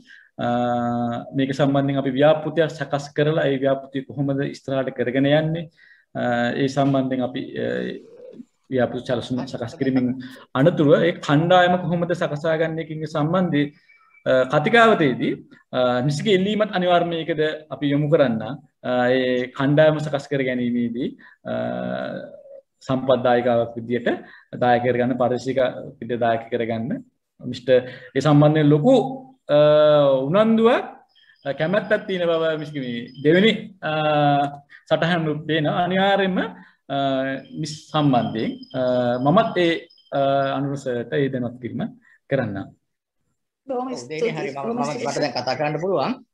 මේ ඔව් ඒක ගොඩක් හොඳයි අපි මේ රොක්කාට් ස්ටඩි ගෲප් එකක් හදුවත් හොඳයි. හැබැයි දැනටමත් ප්‍රොෆෙසර් සෝමදේව ඉතාම හොඳ පොතක් ලියලා තියෙනවා රොක්කාට් ගැන. ඔව් රොක්කාට් ඒක නේද ඔය පොත හොඳයි. ඒ පොත තමයි අපිට බේස් කරගන්න ඕනේ. ඒ වගේම මේ සත්සර ඊළඟසිංහ. ඔව් මම හිතන්නේ ඔහු ඉතාම හොඳ පොතක් ලියලා තියෙනවා. හොඳ ගන්න 2010 දී. ඔව් ඉතින් අපි යමක් කරනවා නම් ඒ දෙකට වඩා එහා දියක් කරන්න ඕනේ. ඔව් ඒ කරපු දේම අපහු කරන එක තේරුමක් නැහැනේ. තේරුම් නැහැ නේද? ඔව් අපි යන්න ඕනේ එතනින් එහාට. ඉතින් එතනින් එහාට යන්න බැරි කමක් නැහැ අපිට. නමුත් අපිට ඒකට හොඳ පුහුණුවක් අවශ්‍යයි. ඉතින් මම හිතන්නේ අපි දැන් රොක්කාට් කියන එකම ඉතාම ගැඹුරු විෂයක්. මේක ගැන ඉතාම ගැඹුරව කරන ඕස්ට්‍රේලියාවේ වෙනවා. කොහේ රටකට ගිහිලා ටික දවසකට පුහුණු වෙලා ඇවිල්ලා කවුරු හරි. තමයි උදේනි වගේ කෙනෙක් වඩා හොඳයි. මේවා එකක් පටන් ගන්න එක හොඳයි. ඒ අතරේ නිකන් බලන්න ගියාට ප්‍රශ්නයක් නැහැ. මම හිතන්නේ අපි අධ්‍යයනය කරනවා නම් අර දැනටමත් ඒගොල්ලෝ හොඳ අධ්‍යයනයක් කරලා තියෙනවානේ. ඒක රෙකෝඩින් කරලා තියෙනවා. ඉතින් අර රෙකෝඩ් නොකරපු දැන් අර අපේ හාමුදුරුවෝ කියපු මේ නරක මුල්ලේ තැන වගේ තැනක් කරාට කමක් නැහැ. නමුත් ඊට වඩා අපි මුළු රටේම රොක්කාට් කරනවා. අපි මම හිතන්නේ අර පුරෝගාමීන්ට වඩා ඉදිරියට යන්න ඕනේ. අනිවාර්යයෙන්ම අපි අනිවාර්යයෙන්ම ඒ ටික අධ්‍යයනය කරනකොට හොඳ පුහුණුවක් ලබා දින සුර ඒවා ඡායාරූප ගත කිරීම පවා ඔව් අනිවාර්යයෙන්ම ඒගොම ඩේටින් ගැන ඒ වගේ ලොකු ගැඹුරු අධ්‍යයනයක් රොක්කාට් කියලා කියන්නේ අපි ඒක කරමු ටික ටික. ඉතින් අතරේ උනන්දු දින අය කණ්ඩායමක් රොක්කාට් ස්ටඩි ගෲප් එකක් ඔය හැදුවට වරදක් නැහැ. ඒක කරමු අපි. දැන් ගැන උනන්දුවක්. ඉතින් අපි පැත්තෙන් කරන්න ඕනේ උපරිම උදව් අපි ලබා දෙනවා. හරි බොහොම ස්තුතියි. Thank you Anur sir. Thank you very much Udeni sir. තවත් ඔය වගේ programs කරන්න. Thank you. හරි sir. ජය වේවා.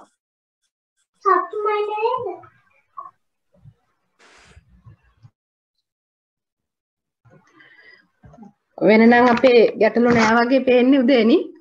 ඔබට බොහොමත්ම ස්තුතියි නැවත ස්තුති කරනවා.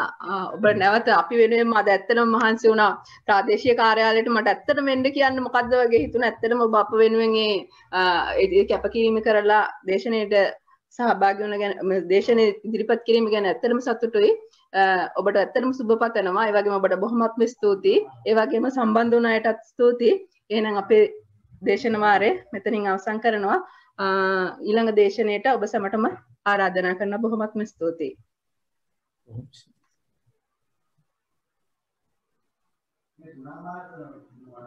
ස්තුතියි මැඩම්. බොහොමත් ස්තුතියි.